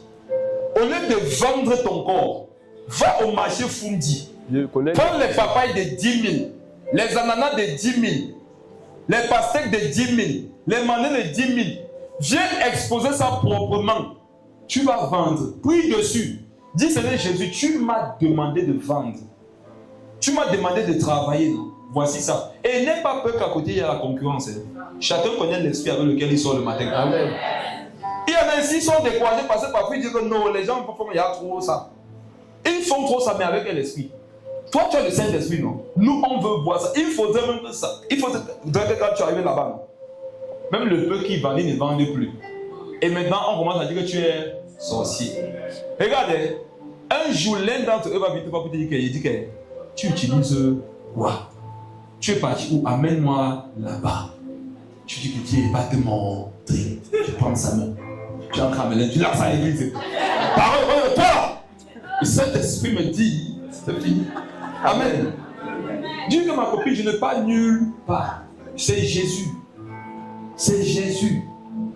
Le problème est que les gens ne peuvent pas se convertir parce qu'ils ne voient pas une impactation réelle et concrète dans la vie des chrétiens. Mais frère, on doit dominer partout où l'on part. Amen. Quand tu pars dans un secteur d'activité, s'il y a la concurrence, ne prie pas contre eux, prie pour toi. Amen. Sachant qu'en priant pour toi, Dieu va faire contre eux. Amen. Quand Satan veut détruire les gens, qu'est-ce qu'il fait? Il s'assoit dans un domaine, non? Et si tu veux évoluer dans le domaine en question, tu te soumets à ses lois. C'est comme ça que Satan détruit les gens. Il détruit la jeunesse. Nous aussi, on va faire ça. Parce que c'est même à l'église qu'ils ont vu. Tu veux évoluer dans les choses aussi, convertis-toi à Jésus. C'est les chrétiens seulement qui subissent souvent. Moi, je suis aussi comme ça. Il ne peut pas donner une certaine somme d'argent à quelqu'un qui ne veut pas marcher Jésus. Il vous demande d'être comme ça. On n'a pas d'abord beaucoup. Il ne faut pas gaspiller le peu qu'il y a. Les gens de ton quartier que tu aides tout le temps, c'est pour quel but? Les gens de ta famille que tu aides tout le temps, c'est pour quel but? Est-ce que tu leur parles de Jésus? Quelqu'un me montre qu'il ne veut pas Jésus, je vais lui montrer qu'il ne veut pas de mon argent. Il ne veut pas de mon aide. C'est aussi simple que ça. Je préfère investir sur quelqu'un qui veut marcher avec Jésus ou qui marche déjà avec Jésus. Au moins là-bas, tu sais que tu payes un prix pour un bon résultat. Dis la suite, prophète. Quand il vit cela, Simon-Pierre tomba aux genoux de Jésus et dit, Seigneur, retire-toi de moi, parce que je suis un homme pécheur. Donc, quand Christ améliore nos conditions sociales, ça nous donne d'avoir une meilleure vie spirituelle. Ça nous permet de voir dans nos vies ce que nous faisons mal. C'est quand tu vas trouver un métier que tu vas te rendre compte que tu as un problème avec l'impulsivité. Mais quand tu es au chômage, tu ne sais pas. Tu es dans ta chambre. Il faut avoir un métier pour être confronté aux réalités de l'interaction entre les humains. On est d'accord? Amen. Le temps ne va pas permettre qu'on parle de beaucoup de choses aujourd'hui. On a tout le mois, on va en parler.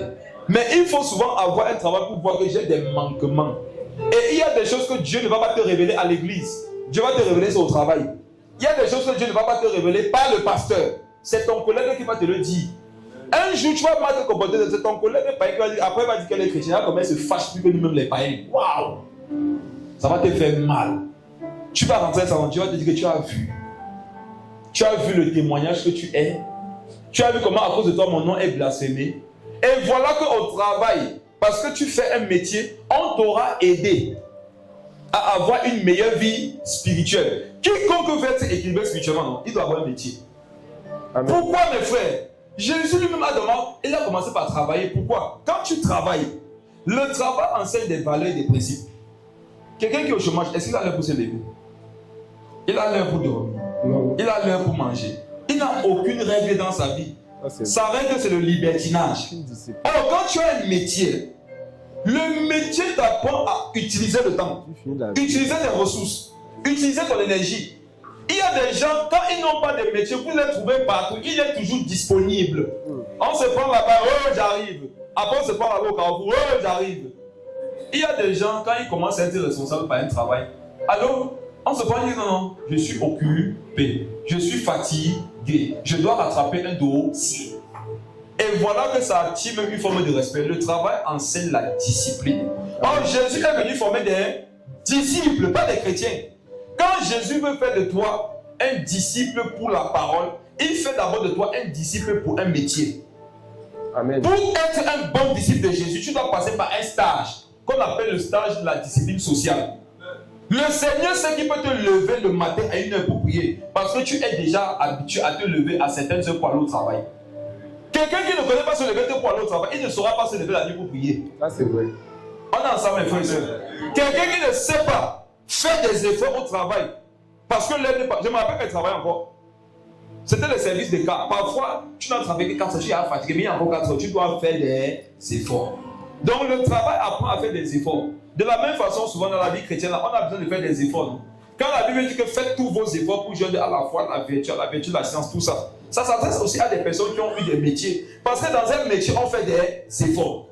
Dans un métier, on rencontre des difficultés qu'on doit solutionner. De même, quand tu vas commencer à se servir de toi, il y aura des difficultés que tu vas rencontrer. Comme tu avais déjà ce réflexe dans le travail, tu vas avoir aussi ce réflexe avec les versets bibliques, avec la prière, avec le jeûne. Amen. Et autre chose, c'est quelque chose qu'on peut constater facilement.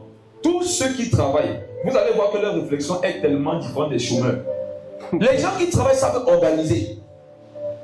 Quand quelqu'un travaille, si tu lui donnes 100 000 le mois, il sait comment il peut organiser les 100 000. Celui qui ne travaille pas, il va toujours dilapider. Qui a remarqué que son grand frère de la famille, là, à qui tout le monde envoie l'argent par mois? Ça ne fait jamais une semaine, c'est à fini. Ça, c'est vrai. Il y a 5 personnes qui lui envoient l'argent dans la famille. Regardez, qui est choqué par ce comportement? Qui se demande comment ça se fait?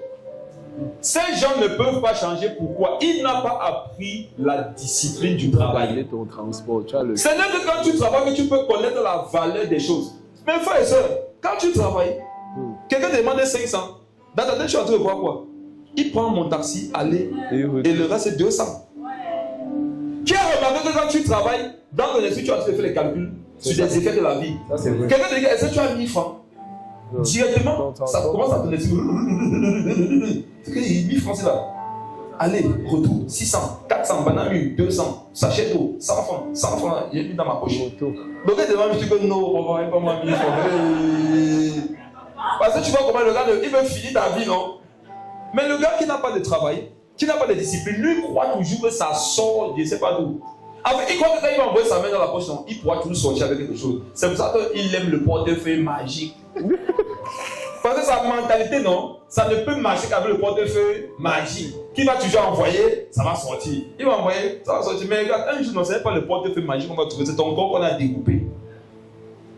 Comme une vidéo que j'ai vue récemment, on l'a découpé. La tête ouverte comme ça, avec la bouche ouverte. Il faut venir voir ce que la même bouche faisait avant. C'était boire la bière.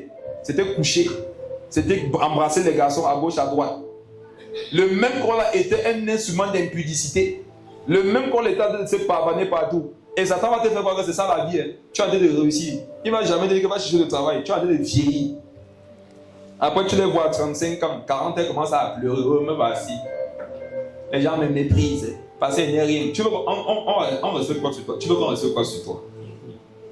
Vous qui vous plaignez quand vous méprisez, je vous pose une question. Qu'est-ce qu'il y a de respectueux dans vos vies? Qu'est-ce qu'il y a dans ta vie que lorsqu'on voit là, ça peut susciter en nous le respect? Tu te traites comme un torchon, après tu es surpris qu'on est sur les voitures avec toi. Tu te traites toi-même comme la poêle, après tu es surpris qu'on fasse les omelettes sur toi. Mes frères et sœurs, qui a déjà pris son téléphone pour faire les œufs sur ça?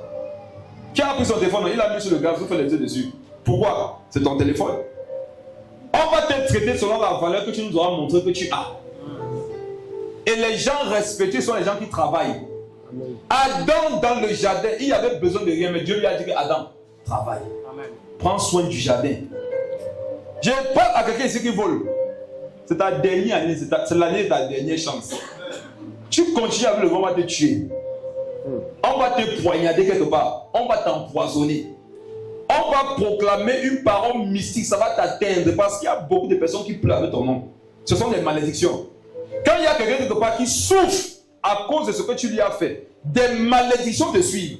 Et tout ce que ces gens disent, ça va s'abattre sur toi un jour. Depuis quand tu ne vois rien, tu n'as pas peur. Tu te dis que depuis rien parle, ça m'a fait quoi? Je suis un dur. En fait, c'est que Dieu te garde pour que tu te convertisses. Quand tu vas assez montrer à Dieu que ça ne t'intéresse pas, qu'est-ce que Dieu va faire? Il va enlever sa main de dessus de ta vie. Pour faire lire. On doit être un peuple de travailleurs. Amen. Un peuple de bosseurs. Il n'y a rien que tu vas faire en dehors du travail, ça va te donner. Ça, c'est vrai. Je te dis que même le monsieur qui te flatte, il te dit que tu es belle là. Un jour, non, il va se passer de ta beauté. Il t'a dit que tu es belle parce que tes seins sont debout. Quand ça va tomber, non, il va te remplacer avec quelqu'un dont c'est encore debout. Il y en a ici, leur fond de commerce, c'est leur corps. Il y a des gars, c'est leur fond de commerce, c'est la drogue. Dans ce cas, ils fument qui croient qu'il est quelqu'un. La jeunesse, non, c'est un atout. Amen. Surtout quand étant jeune, tu as connu Jésus.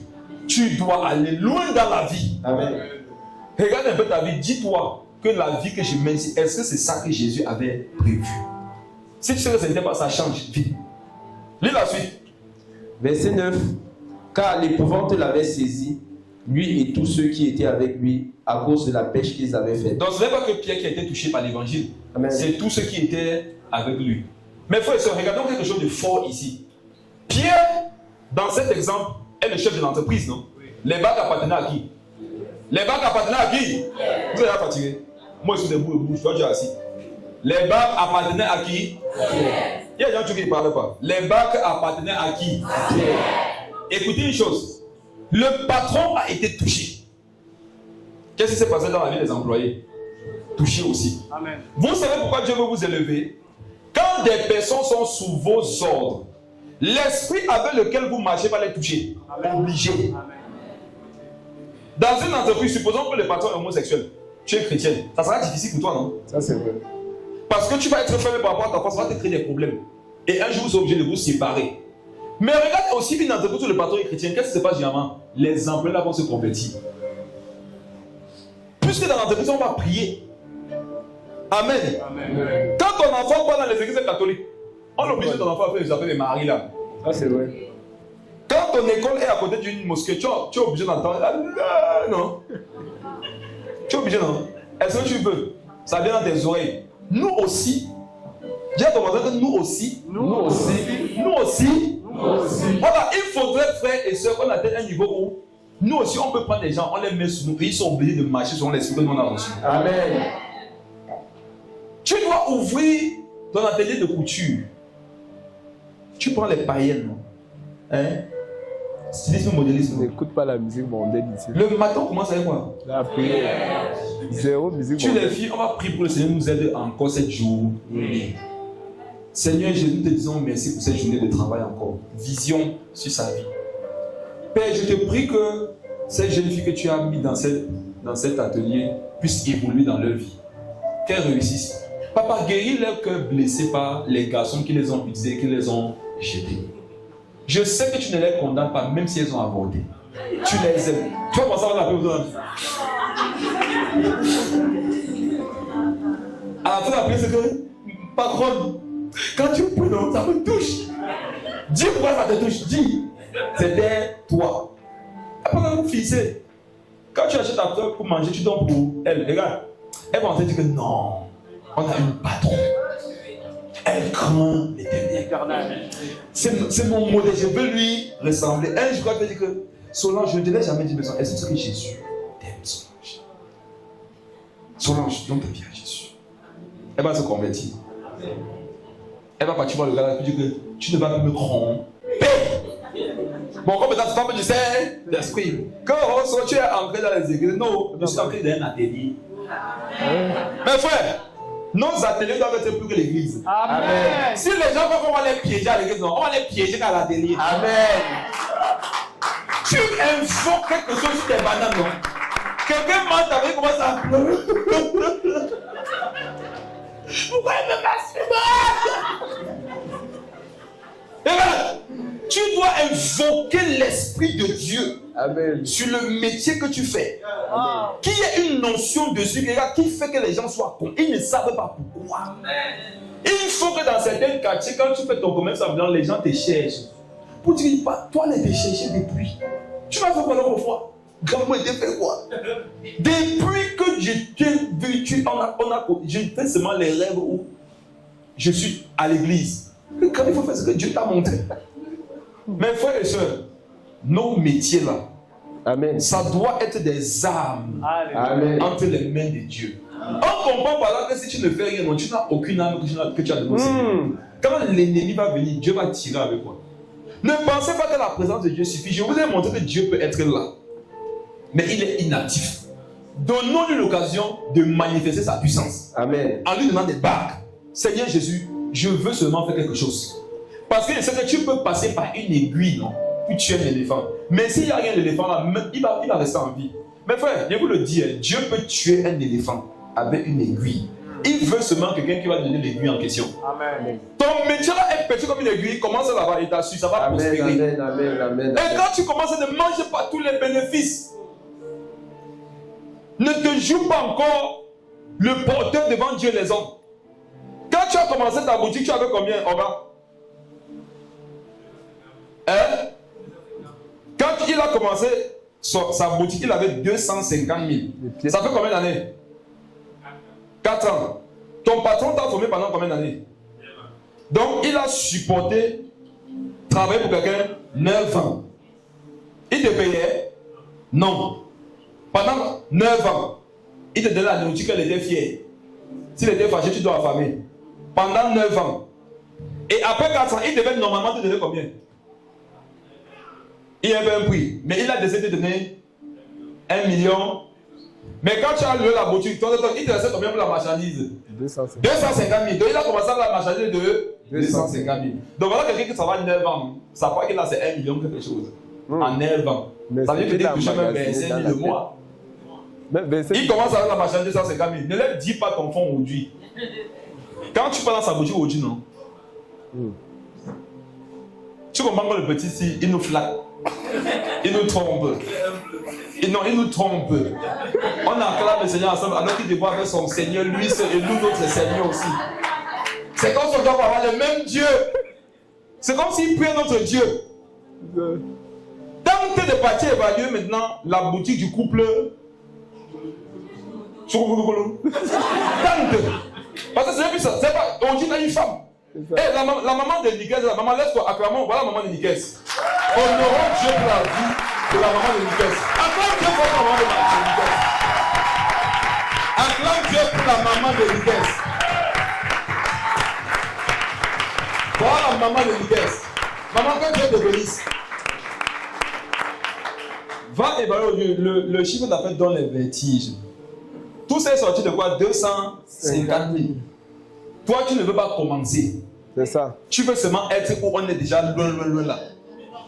Tu veux l'aider. Tu voulais faire la moto, non? Et pas les grosses, c'était les petites motos d'abord. Aujourd'hui, comment tu changes la voiture? Quelqu'un va partir et dire que je me connecte à la vie du frère Calais. Ça va pas marcher. C'est neuf ans. Regarde, connecte-toi à ce qu'il a compris Amen. et qu'il a pratiqué. Amen. Comment vous expliquez que vous priez avec le nom des gens, ça ne marche pas? Vous voulez seulement l'imposition des mains, mais vous ne voulez pas l'esprit de l'imposition des mains. Amen. Vous voulez la vie des gens, mais vous ne voulez pas les vertus de la vie des gens. Il faut travailler. Dieu a dit, l'ouvrier mérite son salaire. Donc pour avoir un salaire, Dieu veut te voir dans la position d'ouvrier, pas d'intercesseur. Amen. Vous comprenez? Prier ne rend pas riche. Ah, c'est vrai. Prier nous met dans les conditions pour être riche. Mais ça ne rend pas quelqu'un riche.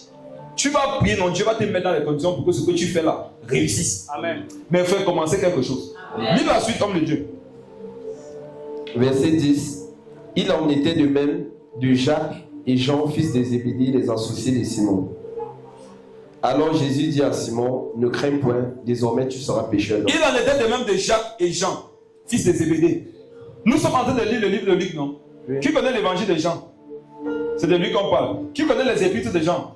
1 Jean, 2 Jean, 3 Jean. Il en était comme ça de Jacques. Qui connaît le livre? Non, le Jacques là, c'est le frère du Seigneur Jésus. Comme pour vous dire que, regardez, voici où, c'est dans cette histoire que Jésus avait converti certaines personnes qui ont écrit une partie de la Bible. Amen. Mais au départ, ce n'était pas une affaire de la Bible. C'était Amen. l'affaire d'un métier. Amen. D'un métier, Dieu les a établis pour qu'ils puissent recevoir sa parole révélée. Quand tu veux donc que Dieu te parle, quand tu veux que Dieu te révèle les choses, tu dois faire quoi? Tu dois travailler. Amen. Il y a des enseignements que Dieu ne donne pas aux chômeurs. C'est parfois quand tu es en train d'exercer une activité Ça, que Dieu c'est te vrai. parle par l'activité. Amen. Un jour, Dieu veut parler à Jérémie. Il lui dit quoi? Cherche quelqu'un qui fait la poterie. Il lui a demandé de chercher quelqu'un qui priait. Non. Il lui a demandé de chercher quelqu'un qui était au temple en train de faire le sacrifice. Non. Il dit à Jérémie, cherche quoi? Un potier. Va faire le potier. L'enseignement que je vais te donner là, si tu ne vois pas un métier qui fait le métier de potier, je ne pourrais pas te parler. Quand il a vu un métier qui faisait la poterie, il a dit, bon, regarde ce qu'il fait. Le métier de faire un pot, quand ça échoue, il faisait quoi? Il cassait, il recommençait. Il lui dit, regarde comment ce potier traite l'argile. Ne puis-je pas, moi, Dieu, faire de même avec vous, peuple d'Israël? Donc il y a des avertissements, des prophéties que Dieu veut donner. Mais tant qu'il n'y a pas quelqu'un qui fait un métier, Dieu ne parlera pas. Yes. Dieu prophétise par le travail. Amen. C'est parce que tu sais de travailler qu'un jour tu vas avoir certaines visions. Tu vas aller prier comme ça, tu ne vas rien voir. Va travailler. Tout chômeur qui prie beaucoup, non, va remarquer qu'à un moment donné, il n'aura pas de vision, pas de songe, pas d'enseignement. Mais si tu trouves un travail, parfois tu es en train de travailler. Je ne sais pas quoi, peut-être tu fais le poisson brisé, non? Tu es en train de nettoyer les maquereaux là. Le couteau va te blesser. Le sang va couler, tu vas avoir mal. Et le Seigneur va passer de ça pour te dire, regarde ma fille, tu n'as que blessé ton doigt. Tu vas voir, tu as mal. Imagine-moi la croix. On m'a crucifié jusqu'à la mort, j'ai supporté. Regarde, l'enseignement va commencer parce que tu t'es en train de faire quoi? Le poisson que tu vas aller briser et tu t'es blessé. Quand tu travailles, Dieu va te parler comme jamais dans le passé. Vérité. Dieu n'aime pas le chômage, ni les chômeurs. Dieu aime le travail et les travailleurs. Amen. Toi, tu veux le manteau d'Élie, non? Le manteau, la grâce a devait partir sur quelqu'un. Élie, il a cherché qui? Quelqu'un qui est en train de travailler. Élisée était derrière les troupeaux de qui? De son père. C'est à lui qu'il est parti s'adresser. Quand Élie même devait aller manger sur la veuve de Sarepta, on dit qu'elle est sortie pour ramasser du bois. C'est un métier. Il y a des enfants qui ramassent du bois, les choses dans la poubelle, pour aller vendre. Toujours les enfants de ceux que vous dites qu'ils n'ont rien compris. Là. C'est eux finalement qui font ces choses. Les gâtés, gâtés. J'ai vu une vidéo que j'ai partagée avec ma femme Eric. Un petit là qui ramassait les choses dans les poubelles, les plastiques, les bouteilles pour vendre. Donc il y a un monsieur qui l'a vu, le monsieur était touché, non? Il a changé sa vie. Allez au repas, le petit là, on a donné des millions à sa maman pour un fonds de commerce. Il est retourné à l'école, tout ça là. Donc Dieu attendait seulement qu'il arrive à ramasser les plastiques et les bouteilles, puis changer sa vie. Amen. Mais frère, faites quelque chose, pardon. Amen. Ne restez pas sans rien faire, faites quelque chose. Lis la suite. Non, avant que tu lis la suite, on dit que il dit désormais tu seras pécheur. Non. Regardez, Jésus dit à Simon, désormais tu seras pécheur d'homme. Parce qu'il était d'abord pécheur de quoi? De poisson. Mes frères, il était d'abord pécheur de Poisson. Dieu n'établit pas pécheur d'homme. Quelqu'un qui ne pêche pas d'abord autre chose. Amen. Dieu ne peut pas t'appeler directement à pécher les hommes. Ça n'existe pas dans la Bible. Quand Dieu veut te donner d'être un pécheur d'homme, il va d'abord te prendre quand tu étais en train de pécher autre chose. En ce qui le concerne, c'était pécher les poissons. Toi, c'est peut-être pécher les gens pour qu'ils achètent ta banane. Toi, c'est pécher les gens pour qu'ils achètent tes fruits.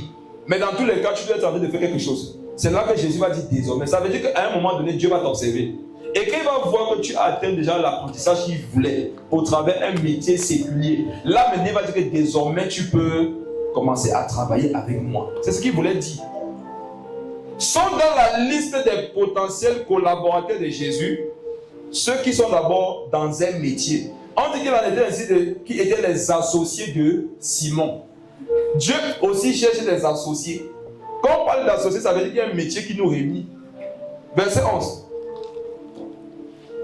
Et ayant ramené les bacs à terre, il laissait tout et le suivit. Ayant ramené les bacs à terre, il fit quoi? Il laissait tout et le suivit. Je finis avec ça pour aujourd'hui. Ils ont ramené les bacs à terre. Curieusement, ils ont tout laissé. Et qu'est-ce qu'ils ont fait? Suivi Jésus. Vous savez l'enseignement profond qu'il y a derrière ce verset. C'est que tu ne dois pas suivre Jésus parce que tu n'avais rien. Beaucoup de personnes croient que les chrétiens suivent Jésus parce qu'ils n'avaient rien. Or, tu dois montrer aux gens que j'avais tout. Et j'ai laissé pour venir servir Dieu. Amen. C'est une manifestation qu'on voit beaucoup au Nigeria. Beaucoup de milliardaires là-bas qui laissent leurs entreprises le dimanche. En semaine, ils partent servir Dieu à l'église. J'ai un jour vu dans l'église d'un papa du Nigeria, là, le gouverneur de la région. Il est dans le protocole. Donc, monsieur le gouverneur, non. Là-bas, c'est le président. J'ai dit monsieur le gouverneur. Le Nigeria, c'est un état fédéral. C'est un président. C'est quoi l'état fédéral? C'est un état où il y a un président au sommet. Mais qui, dans ce qu'il doit faire dans une région, doit collaborer avec quelqu'un qui est un petit président sur la dite région. C'est ça qu'on appelle un gouverneur. Donc, un gouverneur, c'est le président d'une région. Donc, le président de la région était à l'église. Quand il dit protocole, c'est pas qu'il était assis. Il était debout comme ça avec son badge pour surveiller. Vous comprenez?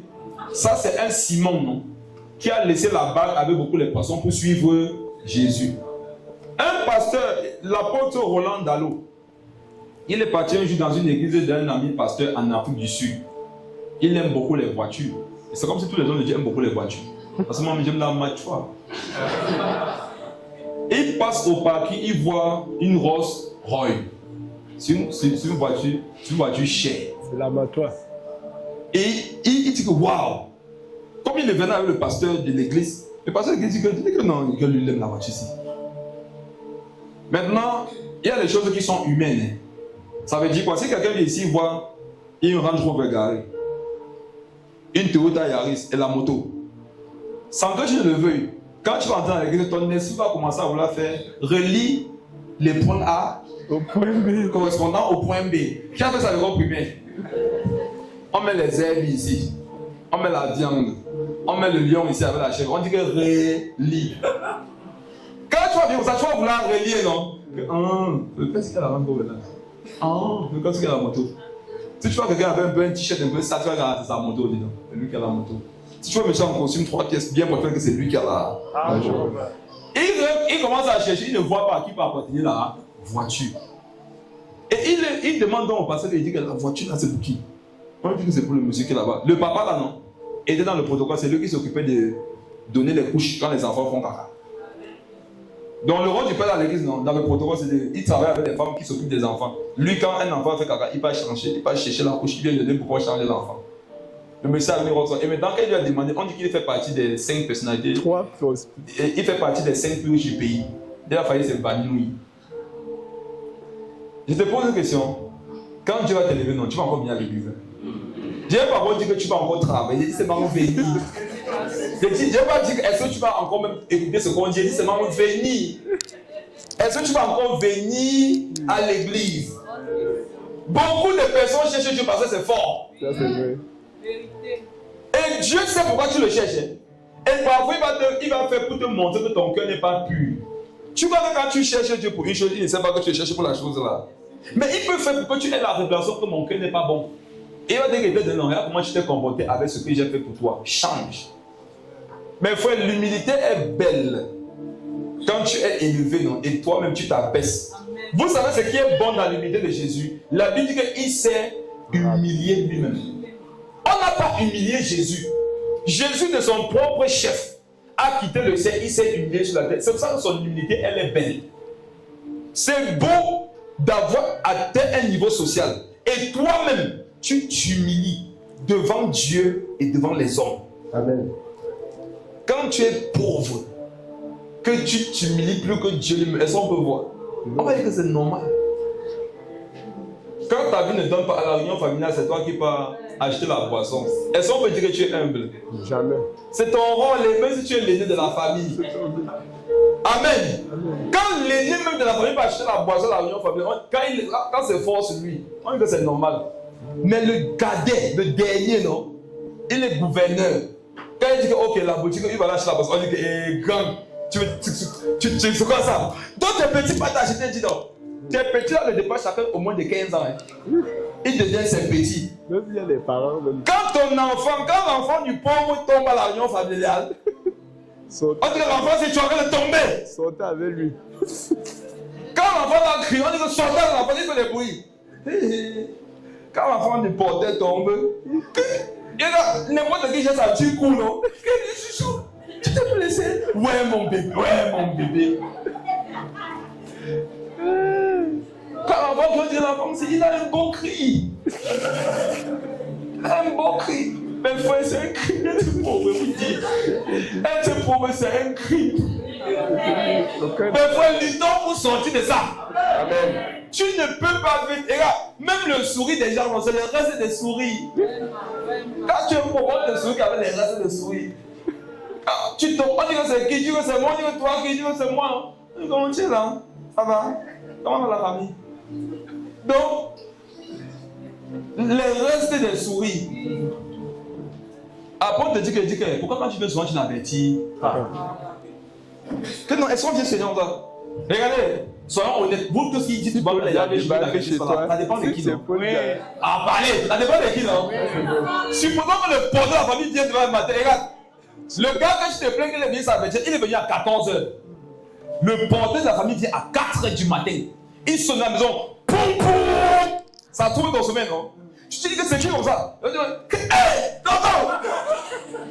Tu lèves tout le monde, non? Nettoie la maison. Glacer le problème. Mais, tu sens, non? Tu es fier, non? Regarde, soyons honnêtes. Les deux ne sont pas les humains. Le problème, c'est quoi? Gagnons. Là, gagnons dans ma poche. Gagnons sans togolais, ça veut dire que l'argent est bien. Amen. Mes frères et sœurs, quelqu'un va maintenant me dire que est-ce que ça va bien? Non, mais c'est comme ça. J'ai dit que c'est bien, mais je vous dis que c'est comme ça. C'est ça. Pour faire personne, pendant le mois, si je vais leur montrer qu'il y a des réunions que Dieu ne fait pas avec les pauvres. Je vais vous montrer.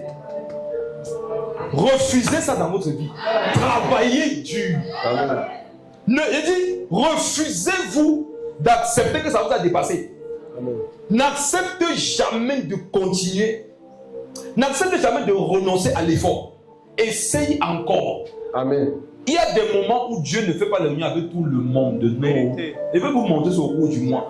Et tu vas te rendre compte qu'il y a des atmosphères spirituelles. On entre là-bas avec l'argent. Je sais que ça te dérange. Moi, ce qui me fait, c'est que j'ai les versets qui soutiennent ce que j'ai dit. J'ai envie d'aller toucher, mais ça ne me laisse. On va voir ça peut-être dimanche.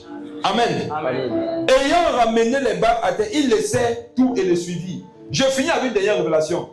Quand Dieu veut t'enrichir, il veut d'abord savoir si tu seras capable de laisser tout ce qu'il t'a donné pour le suivre. Est-ce que ce que Dieu t'a donné, tu es capable de tout laisser pour le suivre encore? Amen. Il y a un truc que moi, je n'ai pas compris. Tu n'avais pas, non? Dieu te donne. Mais dans le même, Dieu te dit encore que laisse-tu Dieu, mais ce que tu veux. tu es prêt à abandonner ce que Dieu t'a donné pour le suivre? Si tu n'es pas prêt, que Dieu agisse dans ta vie. Ils laissaient tout. Ils l'ont suivi. Les gars avaient compris que de m'accrocher sur le poisson, je préfère m'accrocher sur celui qui appelle les poissons. C'est plus sage.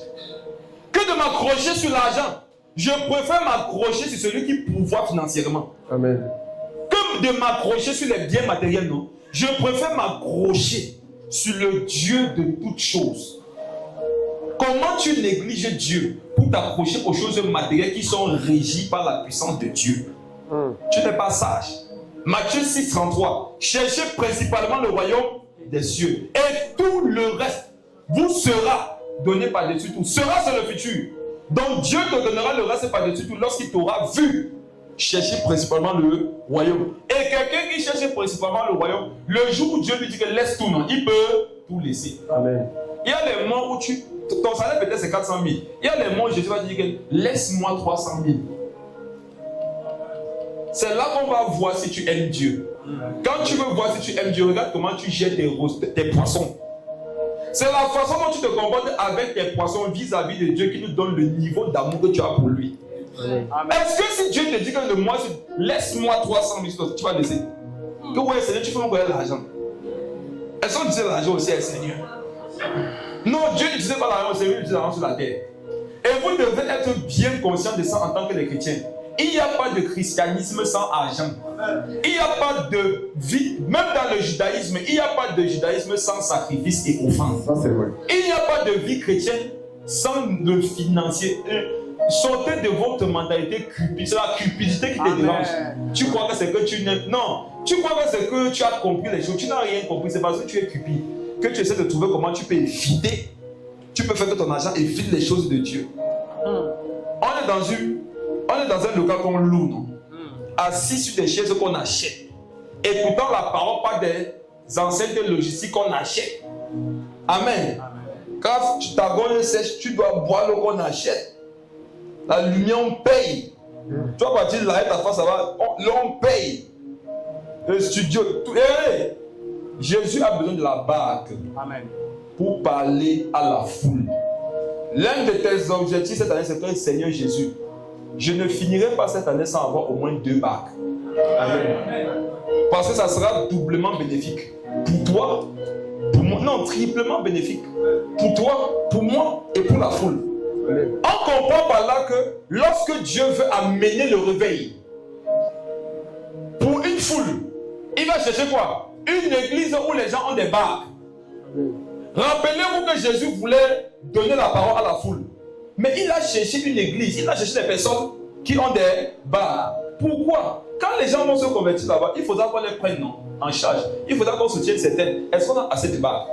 Donc Jésus veut voir au moins 2. Une que tu utilisais pour toi et l'autre que tu utilisais pour soutenir les autres. Amen. Amen. Amen. Je peux donc vous dire que dans une église, non, lorsque les gens ne sont pas socialement stables, cette église va difficilement grandir. Ça, c'est vrai. Vous m'avez compris? Amen. Dans une église, si les gens jonglent pour manger, Dieu ne va pas forcément facilement envoyer de nouvelles personnes là-bas parce que est-ce qu'on va pouvoir prendre soin d'eux? Est-ce qu'il y aura la prise en charge? Est-ce qu'on pourra, le temps qu'ils ne font rien, les aider à avoir un commerce qui va faire que demain ils soient indépendants, à la suite qu'ils puissent aider aussi les autres qui viendront? Est-ce qu'il y aura la relève? Amen. Amen. Amen. Dieu veut que tu sois acteur de ça. Dieu veut que tu sois un acteur de cette parole. Amen. Dieu veut que tu sois un acteur de cette atmosphère et de cette vision. Amen. Mais tu dois t'établir comme tel. Et ça se passe par quoi? Par la réflexion. Amen. Et on va en parler pendant ce mois. Amen.